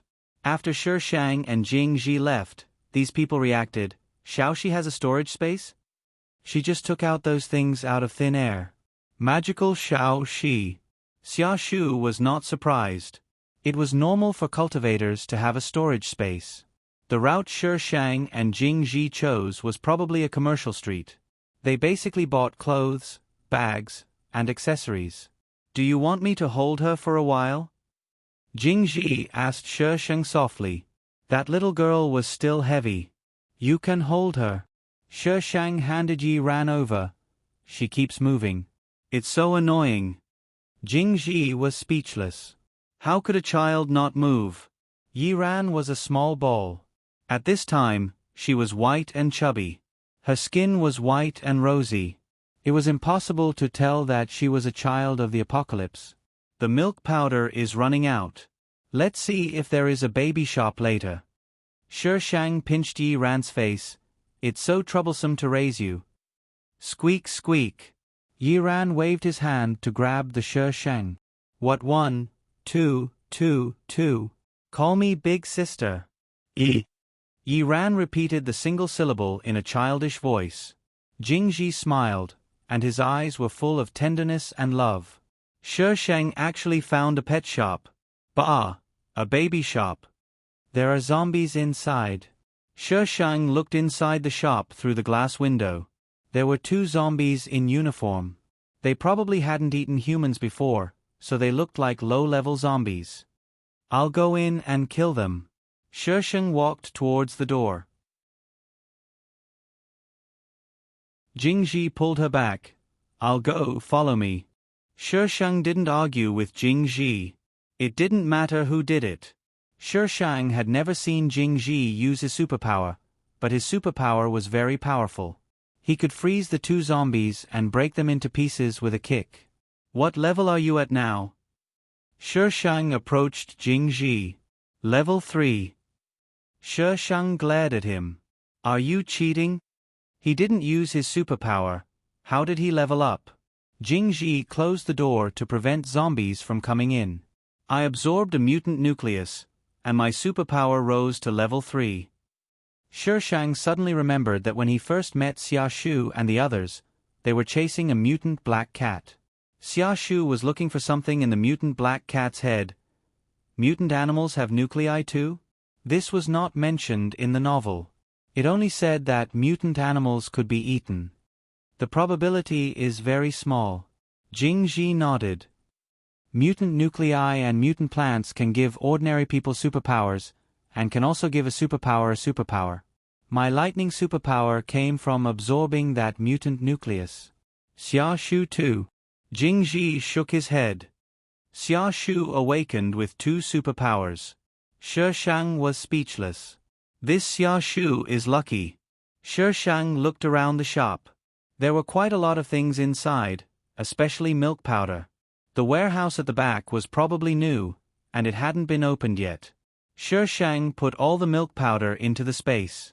The milk powder was enough for Yi Ran. Jing Ji hugged Yi Ran and watched Shi Shang put away the things. Xia Shu needed to touch to put things away, but Shi Shang only needed to wave his hand and a large number of things would disappear. Shi Shang not only took the milk powder, but also some clothes that older people could wear.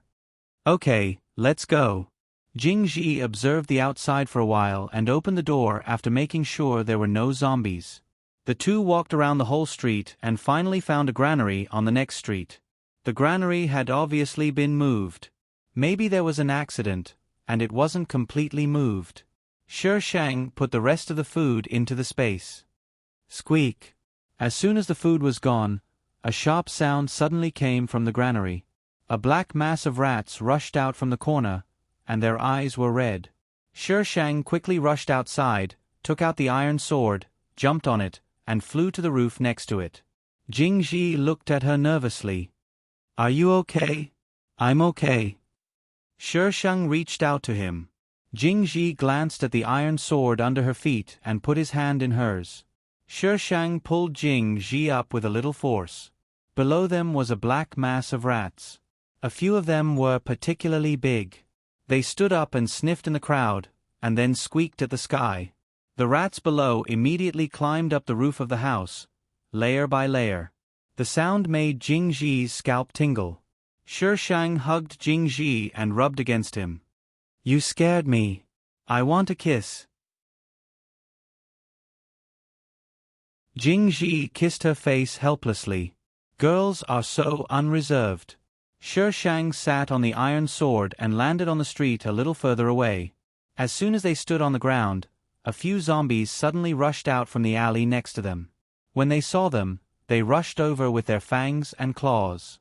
Shi Shang held the iron sword and cut them down like carrots. Jing Ji was speechless. Being reserved had nothing to do with her. Shi Shang usually cut off the heads of zombies, but something strange happened. The zombies that were cut off by her could get up without their heads. They were not slow at all, but they could not find the direction. The feeling of being in that village came again. Shi Shang quickly returned to Jing Ji's side. Her eyes swept across a few houses in the distance, but there was nothing. "Let's go." Shi Shang pulled Jing Ji and ran back. Jing Ji also had the same creepy feeling, as if something was staring at them in the dark, the kind that harbored evil intentions. From time to time, zombies jumped out, and Shi Shang slashed them violently. Soon, they returned to the place where they separated. Shi Shang took out the signal flare given to her by Xia Shu. The signal flare shot into the sky, and Shi Shang jumped to the roof of the nearby building with Jing Ji. Standing on a high place, their vision suddenly widened. The street where they ran back just now was filled with zombies with their heads cut off, running around like headless flies. It looked quite strange. *yo. Please vote.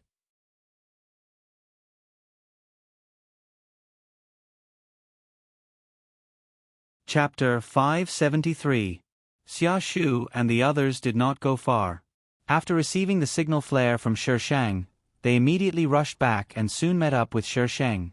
"Young Master Jing, what happened?" "Look over there." Jing Ji pointed at the headless zombies. The group of people suddenly gasped. Zombies would not move after their heads were blown off, but the headless zombies below were still moving. "What's going on?" "This is..."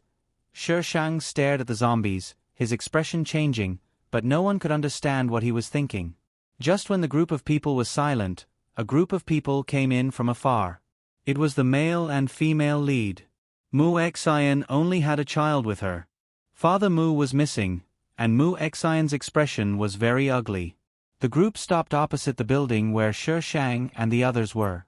Someone pried open the door of the building next to them, and the group of people entered the building. 2 guards stood outside the door to keep watch. "Let's rest here first. It's too late to leave the city today," Jing Ji said. They were now at the highest point. Even if something happened, they would be the first to know. The others looked at each other, but they also knew that Jing Ji's arrangement was reasonable. There was no safe place now, so it was better to find a place that was beneficial to themselves. The others began to report what they found to Xia Shu. Xia Shu did the statistics and put them into the space. The sky gradually darkened. The moon and stars could not be seen in the night sky. There was only darkness. Jing Ji walked to Shi Shang. "Come down, it's dangerous up there." Shi Shang jumped down. Jing Ji patted the dust on his body. "What are you thinking about?" Shi Shang tilted his head. "I'm thinking about what is following us." "Following us?" Jing Ji frowned. "You mean, it's also the thing in the village?" Coincidences in this world have certain conditions. For example, 2 people who don't know each other take shelter from the rain in the same place, and then get to know each other and fall in love. Then the rain is the necessary condition. Shi Shang's voice was very soft, as if it was going to melt in the night. The people in the village immediately turned into zombies, and the zombies here who were beheaded but could still move freely. There must be a relationship between them. Jing Ji's expression was dignified for a moment. "We will leave tomorrow morning." Shi Shang glanced at him with a slight smile in his calm eyes. "Why are you so naive? Since that thing had followed them here, it would definitely continue to follow them." Jing Ji probably thought of this as well and said solemnly, "I will protect you." Jing Ji. Shi Shang suddenly grabbed Jing Ji's hand. "Don't ever leave me." Jing Ji was stunned. "Isn't this topic jumping too fast?" "Okay." Jing Ji touched Shi Shang's head. "What I mean is, don't leave my sight. You'd better not be more than 1 meter away from me," Shi Shang explained. She would not allow what had happened last time to happen again. Yes. Now that it was so dangerous, he didn't want her to leave his sight. It was getting late. Shi Shang was not sleepy, so Jing Ji accompanied her and kept watch. Shi Shang held his chin with one hand and looked at the darkness below. His fingers gently rubbed Jing Ji's palm. Jing Ji helplessly grabbed her hand. "Are you still not sleepy?" Shi Shang turned his head and leaned closer to him. Jing Ji thought that Shi Shang wanted to kiss him. His heartbeat accelerated slightly, but she didn't. She just moved closer to him. "If you are sleepy, go to sleep. I will keep watch for you." "How can a girl keep watch at night?" Jing Ji laughed. "Do I look so useless?" "I don't know. I haven't tried it yet." Shi Shang began to be serious. Jing Ji didn't understand at first. A few seconds later, he reacted. With a dark face, he pulled her into his arms and took the initiative to kiss her. Shi Shang originally wanted to wrap her arms around his neck, but when she opened her eyes, she saw something below. She immediately let go of Jing Ji and looked down. She was so big that Jing Ji quickly pulled her back. It was very dark below. Shi Shang could only vaguely see two shadows coming out of the building one after another. Judging from their movements, they should be humans. "Can you see who it is?" Shi Shang asked Jing Ji gloomily. "It's that." Jing Ji frowned and thought for a while. "The girl who often follows Han Yu. I don't know the one behind her. She looks a little old." "Mu Xian?"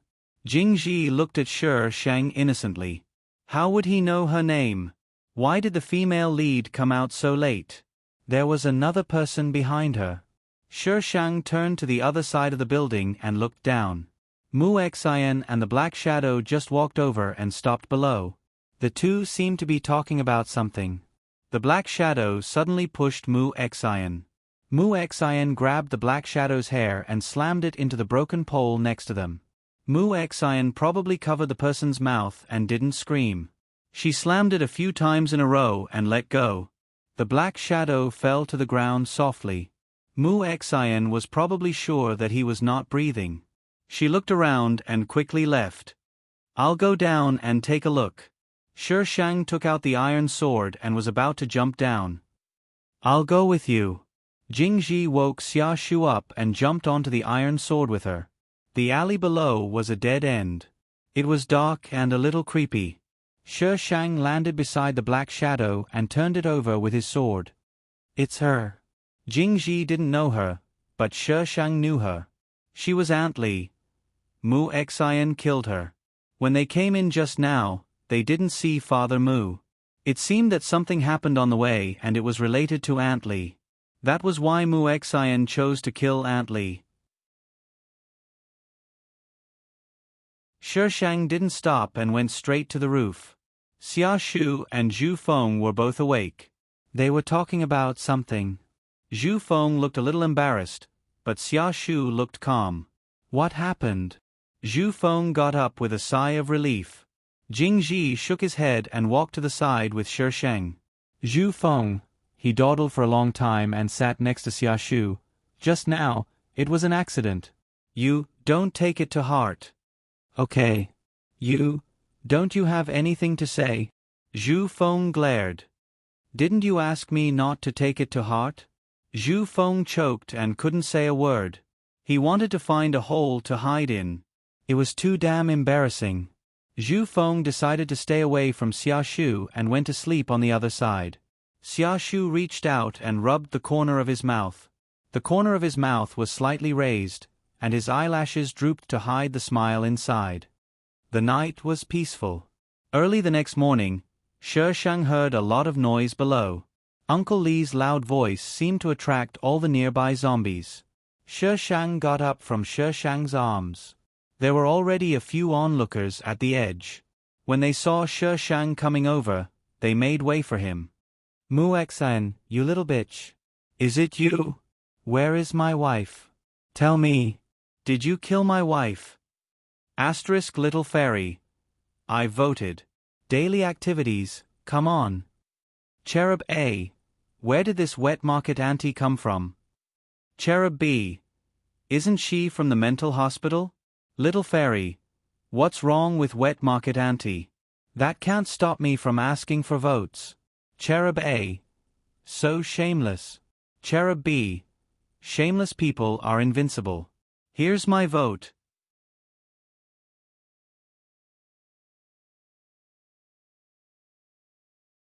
Chapter 574.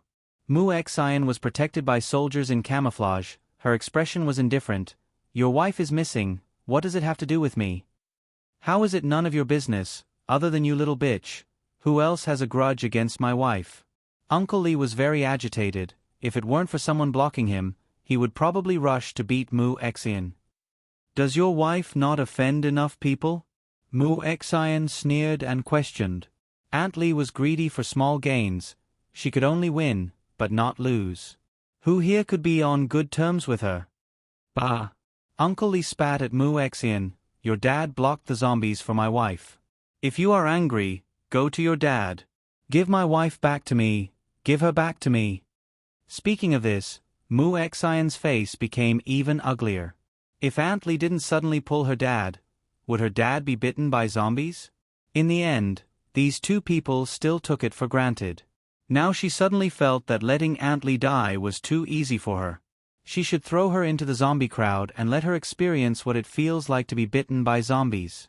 The two sides were getting more and more noisy, and the zombies around had begun to gather here. She is gone. Jing Ji put his arm around Shi Shang's shoulder. Shi Shang looked around. They had already packed up. Zhu Feng used to stand next to Xia Shu, but now he stood far away. When they came up yesterday, they had already cleaned up the floor, so it was very smooth when they went down. The people on the opposite side were startled when they saw people suddenly coming out of the building. Some people thought it was a zombie and had already made an attack posture. After seeing it was a human, they didn't relax, but became more vigilant. Shi Shang didn't even look at them and went straight out of the city.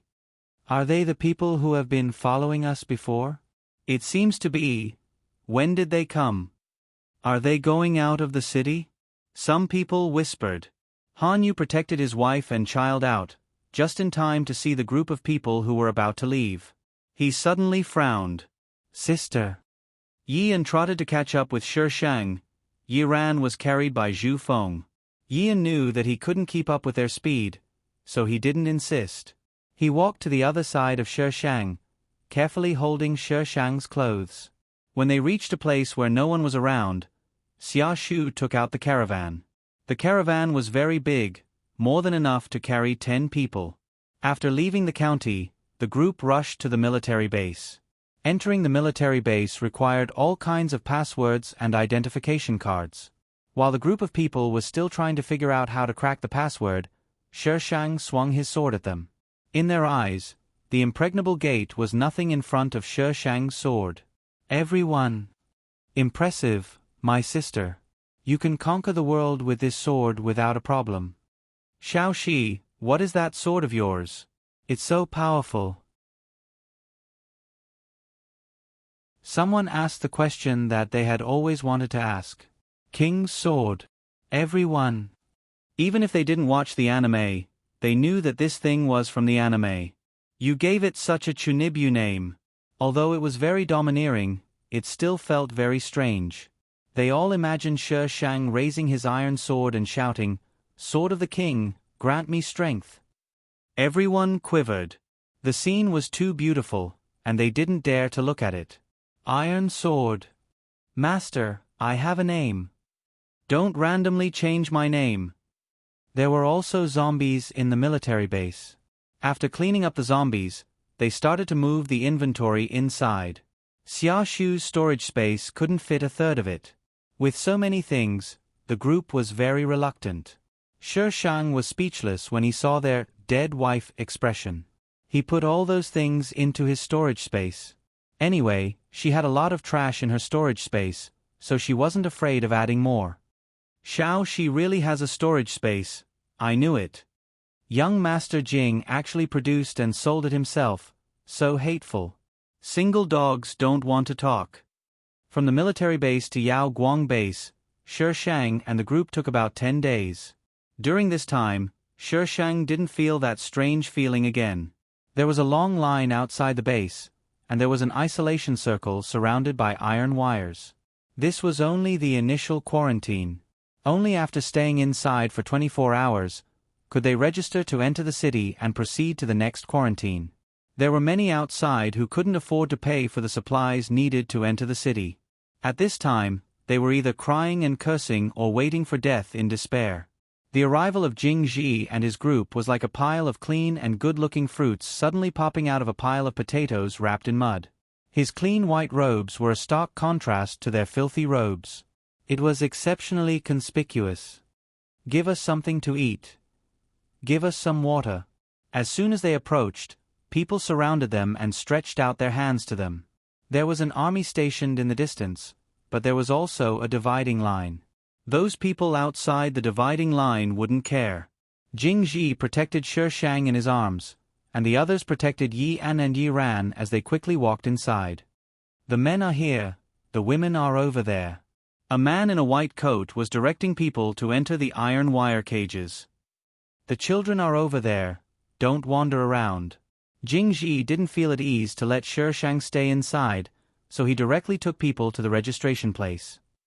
"Hey, sir, you need to be quarantined here." The man in the white coat stopped Jing Ji, probably because he saw that they were dressed quite cleanly, so his words weren't unpleasant. "We have a superpowered person in our team." Xia Shu spoke first. "A superpowered person." The man in the white coat pointed to the registration place on the other side, and his attitude was even better. "All superpowered people are registered over there. Relatives and friends can directly enter for inspection without quarantining." There weren't many people registering at the superpowered side, so it was soon their turn.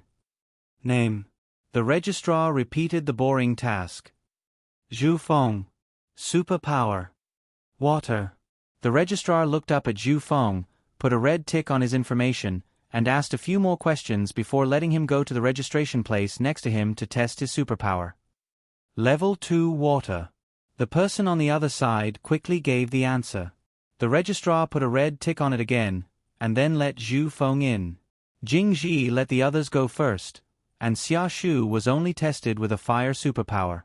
Yian's superpower was body strengthening, so it was a bit difficult to test, so he went to check with the other 2 people in the team. Shi Shang and Jing Ji were the last to go. "Name." "Jing Ji." The registrar finished typing the name and suddenly frowned. "Why does this name sound a bit familiar? Where have I heard it before? Why can't I remember?" The registrar couldn't remember for a while, and just when he was about to ask in detail, he suddenly heard a shout in front of him. "Captain Han is back! Captain Han is back!" Who in Yao Guang base didn't know Han Yu? He had been out for so long this time, and everyone thought that something had happened to him. Now that he was back, everyone who heard the news looked towards the source of the sound. Other people who didn't know were led by these people, and naturally began to look in that direction. Asking for votes.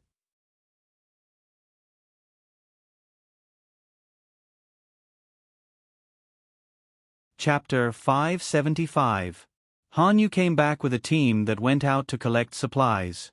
On the way back, they happened to meet Han Yu and the others. If Han Yu and the others left on their own, they wouldn't know when they would come back. In Ping County, Han Yu felt something was wrong after Shi Shang and the others left. He asked people to speed up the collection of supplies and leave.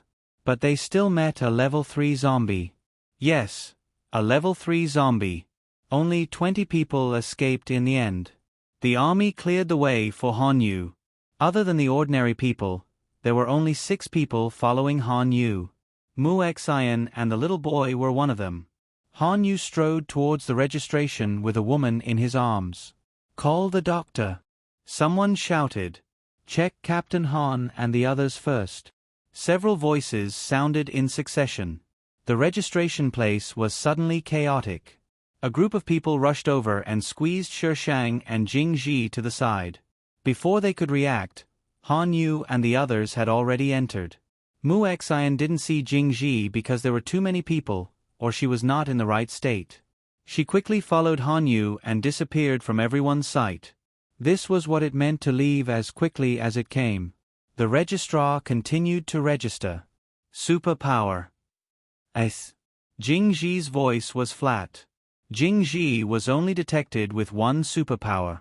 But the level 3 superpower made the registrar take a second look at Jing Ji. This man is so handsome, and his name is somewhat familiar. Name: Jing Shi.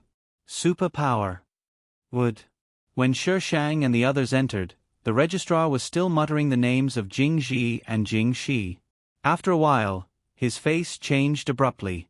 He took out a few documents from the drawer and found Jing Ji's file in one of the documents. The photo on it was of the man just now. Jing Ji. God. The registrar hurriedly packed up his things and let another person take his place before leaving in a hurry. The relatives and friends of superpowered people didn't need to be quarantined, so the inspection time was naturally fast. The group was quickly let in. Yao Guang base was very large, and the division was very clear. Ordinary people could only live in the outermost area, superpowered people lived in the third area, the army lived in the second area, and the base decision-makers lived in the first area. Jing Ji rented 2 suites next to each other in the second area. This place is not bad. Zhu Feng inspected the house. Young Master Jing only has 3 rooms. The other house was occupied by other people. The people who lived in this house were Shishang and Jing Ji, Yian and Yiran, Zhu Feng and Xiaoshu. Yian was definitely unwilling to be separated from Yiran. He brought Yiran to the smallest room. Shishang naturally wanted to stay with Jing Ji. Although Jing Ji was a little embarrassed, he did not object. Only Zhu Feng and Xiaoshu were left. Xiaoshu didn't have any objections, but Zhu Feng jumped up like a cat whose tail was stepped on. "I don't want to live with him. I'll go next door and take a look." Zhu Feng left quickly. Shishang looked at Xiaoshu. "What's the situation with you guys?" Xiaoshu spread out his hands, indicating that he didn't know either. He turned around and walked into the room. Zhu Feng soon came back dejectedly. There were also 6 people next door, and there were only 2 rooms. They didn't even have a sofa to sleep on. "Young Master Jing, why don't you rent another room? We don't lack crystal nuclei." Zhu Feng complained to Jing Ji. "Only these 2 houses are next to each other. The others are too far apart. It's inconvenient." Jing Ji's reason made Zhu Feng unable to refute. He walked to Xiaoshu's room as if he was going to the guillotine. When everyone was ready, Jing Ji called everyone over for a meal and a meeting. After the meeting, they naturally went back to their own homes. Jing Ji grabbed Nanny Dad and filled the bathroom with clean water for Shishang to bathe. Nanny Dad Zhu was very depressed. "Is my water ability used to fill the bathwater now?" Zhu Feng thought that he also wanted to bathe, so he filled more. However, when Shishang and the others finished bathing, there was not a drop of water left. "Xiao Yezi." Zhu Feng grabbed Yian, who was the last to bathe. Yian's head was still wet, but he had been sitting in the living room for a while. Obviously, he was not the last to bathe. Yian pointed to a room innocently. "Brother Xiaoshu." "Xiaoshu." Zhu Feng went in aggressively, but came out in 2 seconds and rushed into the bathroom like a whirlwind. Yian was speechless. The world of adults is so difficult to understand. What can you do in the apocalypse? No computer, no mobile phone, no food, no warm clothes, no sleep, and basically no entertainment. Shishang rolled on the bed in boredom. Jing Ji sat next to him, looking at something. "So boring. I want to sleep with Jing Ji. Want to sleep. Want to sleep." Boring. Want to sleep. Jingji. Shi Shang sat up with a serious face. Let's have an in-depth conversation. What in-depth conversation? Jingji turned his head and asked strangely. This retard. Let's have an in-depth conversation. Feelings are natural. How can we have an in-depth conversation? Jingji smiled and shook his head. Are you bored? Do you want to go out for a walk? I heard that there is a night market in the base. You can go and have a look. Shi Shang was speechless. If I said sex, would Jingji hit I? Jingji saw that Shi Shang was silent with a straight face. A trace of confusion flashed through his eyes. After a while, he reacted and his face turned red. She. What has she been thinking all day? Do you want to come? Shi Shang looked up at him. Jingji's gaze fell on her body, which was only wearing a tank top and shorts. The atmosphere suddenly became ambiguous. Shi Shang jumped out of bed, locked the door, and pounced on Jingji without restraint. If Jingji could still hold it at this time, then he was not a man. Shi Shang found that Feng Ci had a habit in bed. He liked to bite her, especially on her neck, but not hard, just gently. Are you a dog? Shi Shang touched his neck speechlessly. Jingji looked at her innocently. He did not know why he did this. It was just a subconscious action. Jingji hugged her from behind. She. Will you regret it? Regret what? Jingji was silent for a moment. Regret being with me. Why would I regret it? Shi Shang rolled his eyes speechlessly. I don't know. I'm scared. Jingji hugged Shi Shang's hand tightly. His voice was trembling. I'm scared. He did not know where this fear came from, but it was what he was feeling at this time. He was afraid that the gossip would hurt her in the future, and he was even more afraid that she would leave him. Shi Shang suddenly felt a tingling in his heart. It was fleeting, very subtle, but very real. She was a little absent-minded. How long has it been since she had this feeling? It had been so long that she almost forgot. She. Jingji's uneasy voice pulled Shi Shang back to reality. She turned around and kissed him. A whisper overflowed from her mouth. I'm here, always. ## today's dragon fruit flavored ticket # November 23rd, 2016 winning prize in book review area, Silent Sleep, Silent Shang. There are often activities in the book review area, everyone. Please come and touch the book review area, love you alls.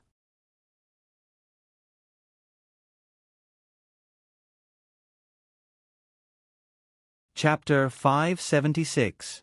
Jingji felt that since that night, Shi Shang's state was a little strange. She was always absent-minded. When he asked her what was on her mind, she would just give him a brief answer. She. Jingji walked to Shi Shang's side. Before he could speak, the door was suddenly knocked open and Zhu Feng rushed in. Young Master Jing, something happened. Jingji frowned slightly. What's the matter? Yian and Yiran. Zhu Feng panted and pointed outside. Someone insisted that Yian is their son and now they want to take him away. Lead the way. Shi Shang turned around expressionlessly and walked out of the door. Zhu Feng hurriedly led the way. Yian was in a market where people could freely exchange goods. A group of people surrounded the area so that not even a drop of water could trickle through. On the way, Zhu Feng had already told Shi Shang what happened. They were going out for a stroll today. Yian also wanted to go, so they brought him along. Who knew that they would meet a couple in the market? They stopped Yian and said that he was their son and daughter. Yian said that he didn't know them and the couple started to quarrel. Shi Shang squeezed into the crowd and saw the couple in dirty clothes at a glance. Although their faces were thin, he could still recognize that they were the people that Shi Shang saw in the bakery album. Sister. Yian saw Shi Shang coming over and immediately hid behind her.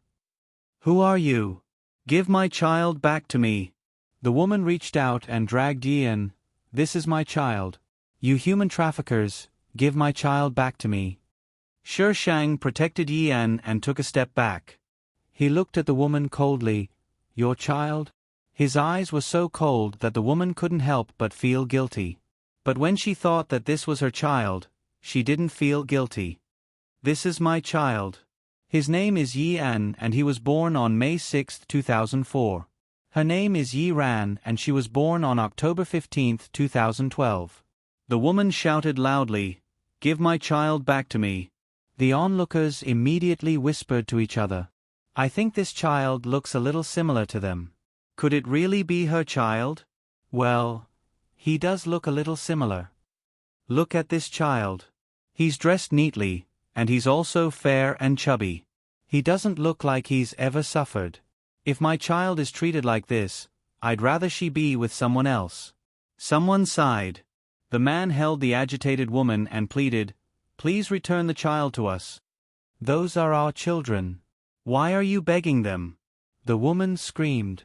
"It's only right that we want our children back." Shi Shang curled his lips into a half-smile. "You left your children at home to save your own lives. Why didn't you consider that they were your children back then?" The woman and the man froze. The crowd was in an uproar.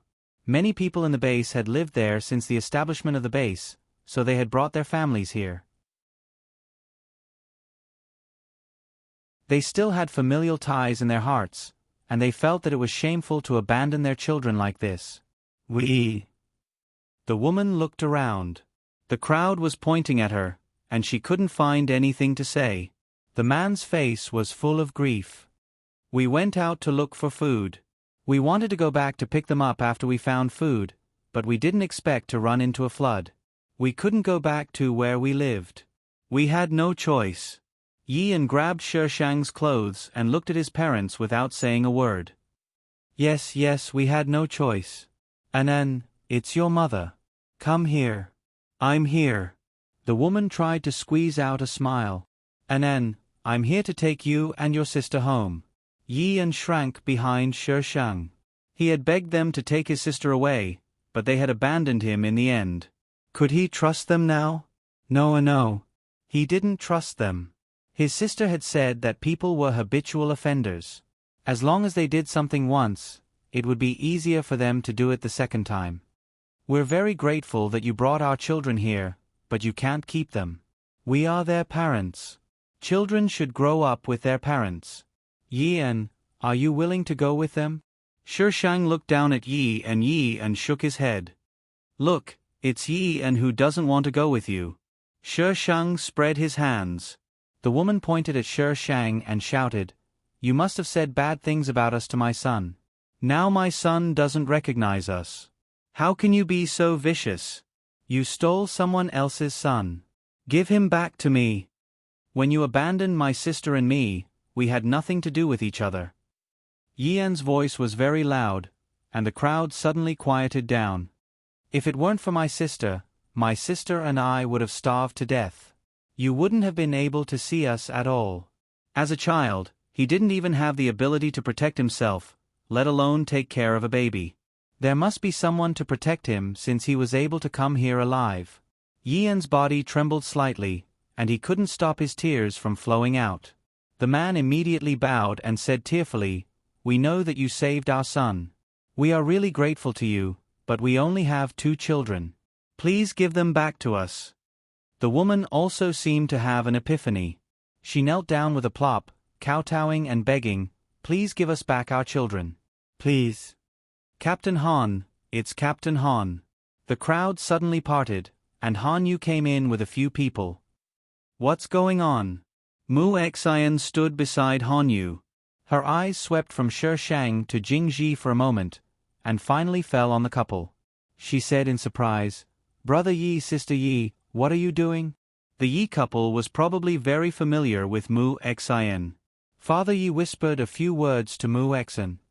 "Since this child is Brother Ye's, Miss Jing, you should return him to Brother Yi." Mu Xian said righteously, "Children should be with their parents. You forcibly took away someone else's child. Aren't you breaking up their family? Be reasonable, female lead.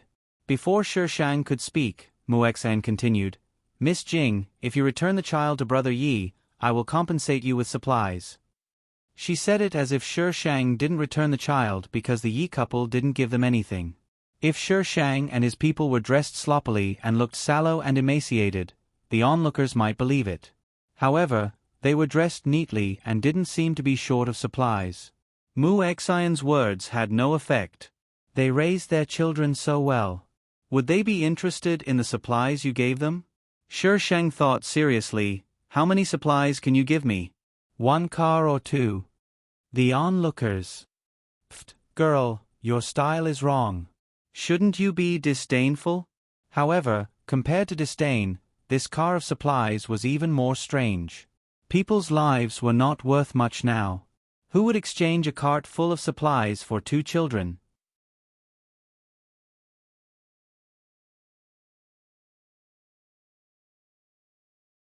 Chapter 577. Mu Xian choked for a moment. How could she say a whole car of supplies? Miss Jing, give us a reasonable condition. Mu Xian frowned and said, we are short of supplies now. It's impossible to give us a whole car of supplies. Since you don't have any, then what's there to say? Shi Shang sneered. You are threatening us with our children. Do you have any conscience? The woman was irritated and jumped up. Yes, I am threatening you. What can you do? Shi Shang admitted arrogantly. The woman was so angry that her face turned red. She glanced at Han Yu and suddenly began to howl. Captain Han, she is a human trafficker. Wu Wu, you have to make a decision for us. Han Yu. He didn't plan to come over just now. This kind of thing was handled by a professional, but Mu Xian insisted on coming. His wife asked him to look after Mu Xian, so he could only follow. In this situation, he couldn't say anything. Han Yu cleared his throat. Since the children's parents are here, return the children to their parents. It was natural for children to follow their parents. No. Yan hid behind Shi Shang and refused, I don't want to follow them. You heard it. Yan chose himself. He doesn't want to follow you. Zhu Feng finally couldn't hold back. If I had parents like you, I wouldn't want to follow you either. Captain Han said the children will follow us. Do you still want to rob them? The woman's voice was very sharp and piercing. The children are mine. Anan, come here. The atmosphere suddenly became tense. Why don't Captain Han exchange a car of supplies? Shi Shang suddenly said. Han Yu. How many people can eat a car of supplies? How could he agree to exchange for 2 children? Mu Xian glared at Shi Shang angrily. Jing Shi, how can you exchange children for supplies? How can you be so cruel? When she said this, she looked at Jing Ji intentionally or unintentionally. However, Jing Ji didn't change his expression because of this sentence. What's wrong with being cruel? Shi Shang didn't feel ashamed. The female lead wasn't cruel, but her relatives were all dead. So what if she avenged them? They were still dead. Han Yu stopped Mu Xian, who still wanted to say something. Mu Xian glared at Shi Shang. Han Yu called a man to the side and said something. The man stopped making a fuss. Although the woman still wanted to make a fuss, she was dragged away by the man. Han Yu nodded slightly at Jing Ji and left with his people. Mu Xian looked at Jing Ji reluctantly and left while looking back 3 times at every step. This farce came to an end just like that. Yan was not in a good mood after he went back. He was absent-minded even when he was eating. Shi Shang had his own things to think about, so he didn't have time to pay attention to him. But then, the 2 of them somehow found out where Yan lived. The Yi couple secretly went to find Yan. The 2 of them probably really didn't have a good life. At first, they even wanted to persuade Yan to go back with them. Later, she directly asked Yan for food. Yan had given it to him twice. After all, they were his parents who had given birth to him. After the Yi couple tasted the sweetness, they became even more ruthless. Yan was a little scared, so he didn't go out anymore. Even if he went out, there were people in the team accompanying him. Ah, I forgot to bring the crystal core. Zhu Feng went downstairs and realized that he didn't bring the crystal core. Little Yi, wait for me here. I'll go back and get it. Okay. Yian looked around and didn't see the Yi couple. He nodded obediently. However, not long after Zhu Feng went upstairs, two figures ran out from the corner. One of them covered Yi An's mouth, and the other lifted his leg. They quickly disappeared into the night. There was a street in the base called the Red Light District. Most of the people here were women who couldn't protect themselves. They sold their bodies in exchange for corresponding rewards and lived a humble and difficult life. Before the apocalypse, there were legal restrictions. Some people could only hide their sexuality. But now, there were no laws. These people didn't hide it anymore. Many girls were tortured to death. Among these girls, there were also boys. Especially young boys, they were very popular here. However, the Red Light District was particularly lively today. Screams could be heard from far away. The Yi couple just got a bag of crystal cores and came out happily. They didn't know the chaos on the street. They were a little confused. They looked at each other and held the crystal cores in their arms tightly. They were ready to leave. Not long after, they saw a girl carrying a sword and walking towards them with a murderous look. They were shocked and turned around to run at the same time. If they didn't run, Shang wouldn't have noticed them. But as soon as they ran, Shang saw them immediately. The two of them panicked and ran into a dead end. When they turned around and ran back, the intersection was already blocked. What do you want to do? Shang approached them step by step. The faint light behind her made her figure blurry. A chill dispelled the stuffy air and penetrated into their skin. The Yi couple couldn't help but shiver. Where is Yian? Her voice seemed to come from hell. How do we know where Yian is? The woman's voice was trembling. This is the base. Don't mess around. Yes, this was the base. She didn't dare to kill anyone. She would be driven out if she killed anyone in the base. An extremely tragic cry rang out in the empty alley. The people who had just been frightened looked towards the alley, their faces full of lingering fear. Such a beautiful girl turned out to be so violent. Such a woman was really scary. Shang came out of the alley and went straight to the small building that the Yi couple had come out of. The people in the small building heard that a lunatic had come to the Red Light District, so they closed the door after the Yi couple had left. What's going on outside? Where did this lunatic come from? Why hasn't the military sent anyone here? The manager of the small building paced back and forth and asked a series of questions. We are far from the military. If the military wants to come, it will take time, the person next to him answered. Boss, don't worry. We are safe here. Bang!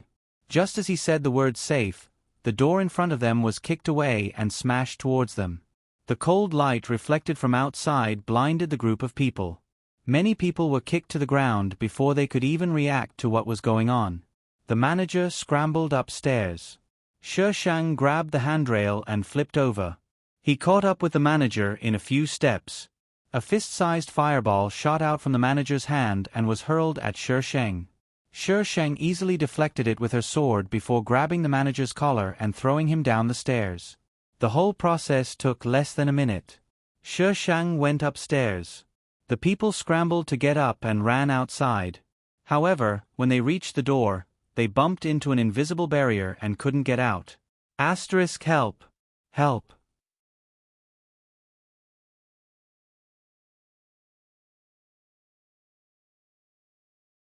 Chapter 578. There were many rooms upstairs. Shang checked them one by one. There were people working in some of the rooms. When Shang barged in, many people were unhappy. But Shang still kicked in one by one. F***CK, which son of a bitch. The man on the bed looked at Shang. He was ready to fight when the door was kicked open. He was so scared that he went limp. The person on the bed suddenly pushed the man away. Ignoring her torn clothes, she stumbled toward Shang. She was a beautiful woman with curly hair. The torn clothes covered her body, making her look even more attractive. Shi Shang remembered her. Han Yu's wife. In the novel, Han Yu's wife was raped to death.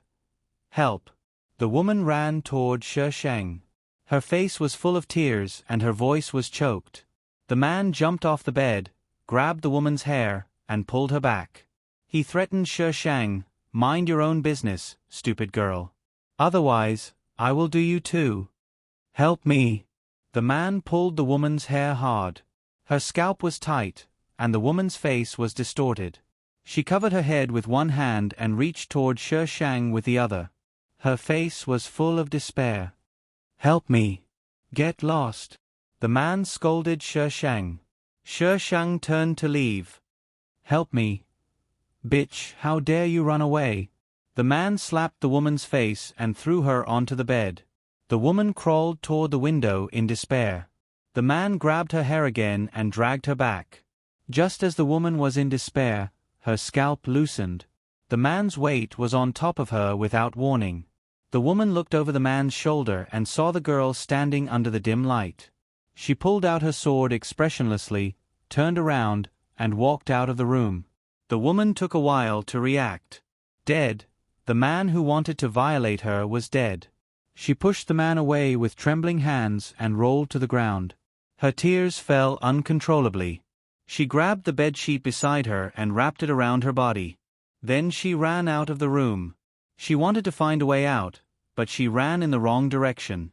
She saw the girl bending down to pick up a child. She walked out of the room unhurriedly and headed downstairs without looking at her. The woman followed the Shi Shang barefooted. It was chaos downstairs. Those with superpowers were using their superpowers to attack the door, but it was useless. They still couldn't get out. It was very strange. The sound of footsteps came from the direction of the stairs.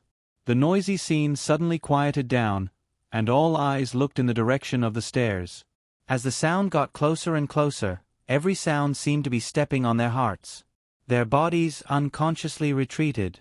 Shi Shang carried her downstairs.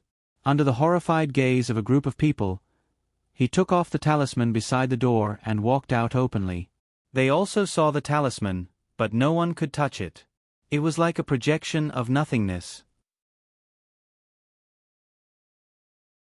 The military personnel were already waiting outside. They probably knew that they couldn't enter through the gate. Countless black muzzles were pointed at the Shi Shang. Han Yu was dressed in a military uniform. He stood out among the group of people. "Han Yu." A choked voice sounded behind the Shi Shang. Han Yu's expression changed slightly. He looked toward the voice and rushed out of the crowd. "Wei Wei." Zhao Weiwei threw herself into Han Yu's arms. As if she had found someone to rely on, she cried loudly. The red light district was protected by the higher-ups. That was why they dared to force women into prostitution and sell human beings. Because Zhao Weiwei was involved in it, Han Yu was furious. He cleaned up the red light district and successfully got more power in the base. Shi Shang heard that Zhao Weiwei and Mu Xian had broken up, and Han Yu also broke off contact with Mu Xian. The specific reason was not clear, but it was conceivable that this matter must have something to do with Zhao Weiwei's arrest. Shi Shang waited for Yi An to wake up before taking him to see the Yi couple. "Sister." Yi An grabbed Shi Shang's hand and wanted to retreat. "It's your own business." Shi Shang's tone was calm. "I can help you kill them, but you have to make the decision. Go in." Yi An took several deep breaths and pushed the door open. "Isn't this too cruel?" Zhu Feng couldn't bear it. Yi An was still a child. He needs to grow up. The world now can't be saved by kindness and tolerance. Xia Shu answered on behalf of Shi Shang. Jing Ji patted Shi Shang's shoulder and comforted her silently. Shi Shang's heart was calm. These things had nothing to do with her. Yi An was still a child. He couldn't be so cruel and let the Yi couple go in the end. Shi Shang secretly threw the two of them outside. This kind of scourge was troublesome to keep alive. Only Jing Ji knew what Shi Shang did. Now, even if the two of them slept together, Jing Ji would have a very vague feeling. He couldn't tell what it was, but it was very uncomfortable. Therefore, Jing Ji would desperately torment Shi Sheng every time. It seemed that only by becoming one with her could he be sure that she was really by his side. When Han Yu came with Zhao Weiwei, Shi Sheng was teaching Yi Ran to call her sister. Yi Ran's childish voice was very pleasant to the ears. However, no matter how Shi Sheng corrected her, she only knew this word. "Captain Han, please sit down." Zhu Feng welcomed them in. When he saw Shi Sheng on the sofa looking at him, he explained, "Captain Han said that he was here to thank you, so I brought him in." Shi Sheng put Yi Ran aside and let her climb on the sofa by herself. "This child is very cute." Zhao Weiwei also had a child. When she saw a child, she naturally had a good impression of her and sincerely praised her. "What's the matter?" Zhao Weiwei smiled slightly. She was not angry at Shi Sheng's indifference. "Miss Jing saved me last time. I'm here to thank her." Shi Sheng leaned back slightly. Yi Ran climbed on top of her and touched her face. Shi Sheng grabbed her hand. "Someone will be happy if you die. It just so happens that I don't like her." "You don't have to thank me." Zhao Weiwei was speechless. "You are too honest." "Han Yu, I want to talk to Miss Jing alone. Can you go out and wait for me?" Zhao Weiwei said coquettishly to Han Yu. Han Yu nodded slightly. He glanced at Shi Sheng and got up to go out. After everyone went out, Zhao Weiwei said, "Miss Jing, are you talking about Mu Xian? If you think so, then so be it. Why did this girl not follow the rules? Anyway, I'm very grateful to you." She knew that if she had not found someone and caused a mess in the red light district, Han Yu would not have gone there. Shi Sheng looked at her calmly and did not answer. Yi Ran scratched Shi Sheng with both hands.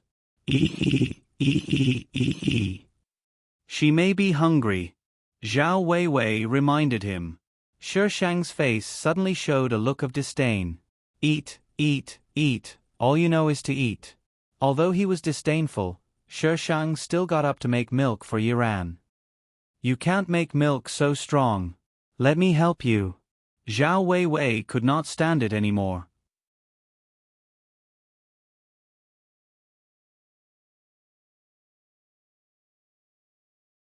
Chapter 579. When Zhao Weiwei came out, she was holding 2 cans of milk powder with a confused expression. Han Yu stood outside waiting for her. There was a man standing next to him. He was wearing a clean white shirt and looked very good-looking. When Jing Ji saw her coming out, he pushed the door open and went in, disappearing from her sight in a blink of an eye. "Han Yu, this Jing, she is so strange," Zhao Weiwei said hesitantly. Han Yu looked at the milk powder in her hand. "Isn't it strange? They came to thank her, but when they left, they still took the milk powder. In fact, there was not much milk powder in the base. It was given to them by Mu Xian before. Now that they broke up with Mu Xian, they were short of milk powder." Thinking of Mu Xian, Han Yu's face sank. "Let's go back." Zhao Weiwei looked at the closed door and left with Han Yu. After that, Han Yu sent 4 bags of rice to exchange for milk powder. Jing Ji arranged for people to go out and find a place to build a base. They had weapons, and now they only needed to recruit people. Xia Shu's space couldn't hold so many weapons, so Shi Sheng threw them a space ring. As soon as these people left, there was only 1 person left in the team. Originally, Zhu Feng wanted to follow, but was rejected by Xia Shu. It was said that Mu Xian joined a mercenary team and sold things from her supermarket. Because the things she sold were difficult to get now, the mercenary team went from being unknown to being very famous now. Even the military was afraid of them. What the military lacked most now was medicine and water.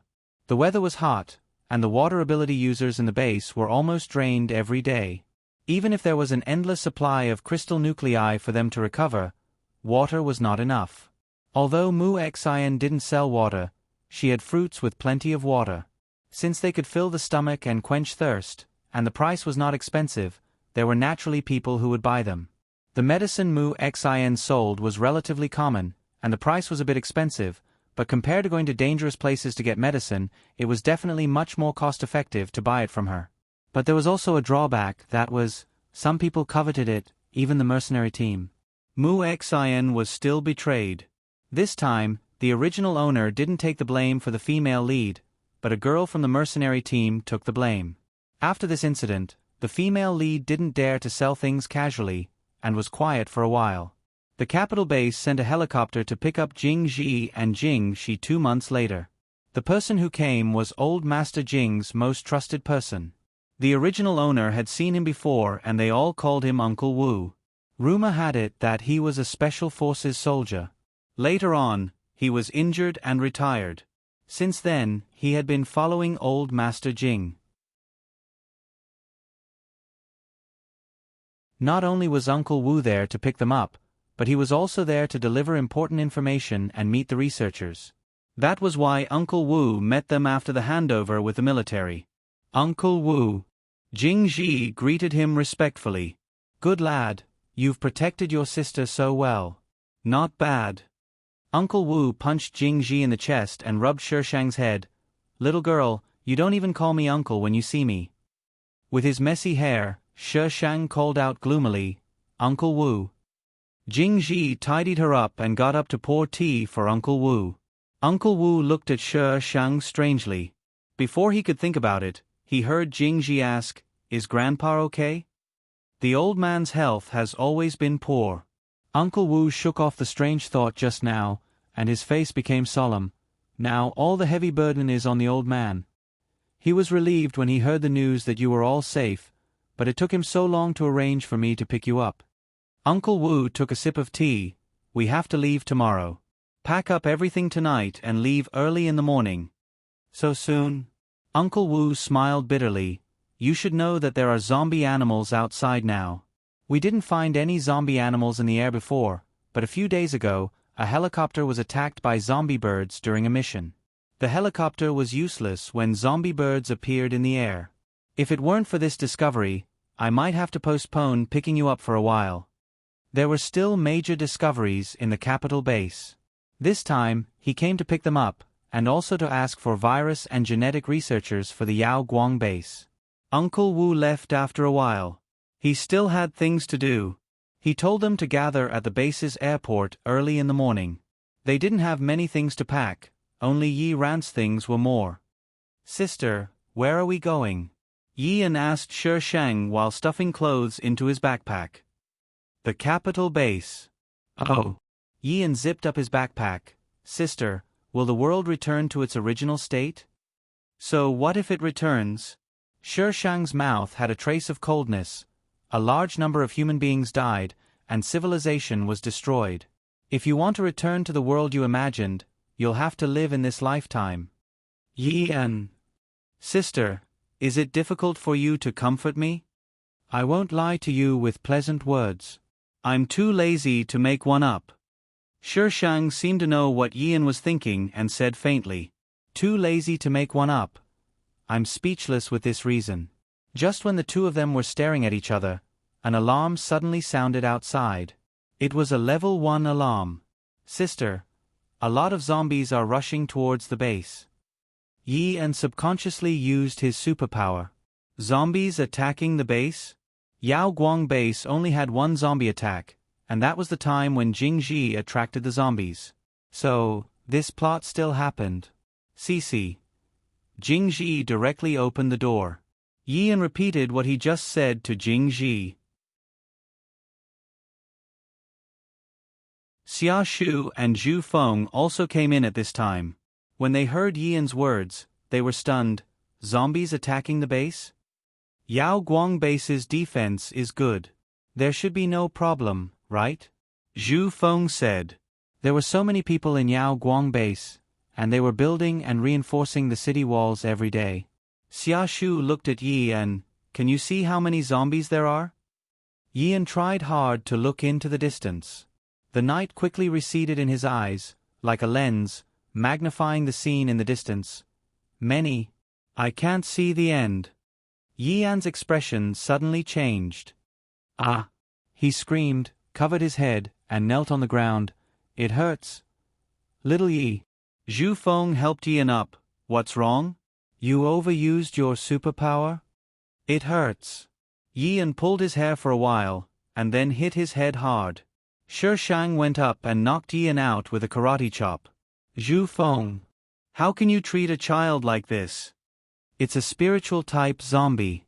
He will only suffer more when he's awake. Shi Shang rarely explained. Spiritual type, or zombie. They all knew that the spiritual type was a legendary superpower that attacked with one's mind. This kind of superpower was very rare. Shi Shang did not give them time to digest and continued, "This place is going to fall. Go find Uncle Wu and leave this place." Fall? How do you know? Zhu Feng was shocked. Can you really predict? I know that you will die. Zhu Feng was stunned and asked, How will I die? Shi Shang picked up Yan's bag and pulled Jingji out. You talk too much. Zhu Feng, why does it feel like she despises me? You're tuning in to the Narrate and Escape YouTube channel. Don't forget to subscribe and join us on this journey to catch the most captivating stories.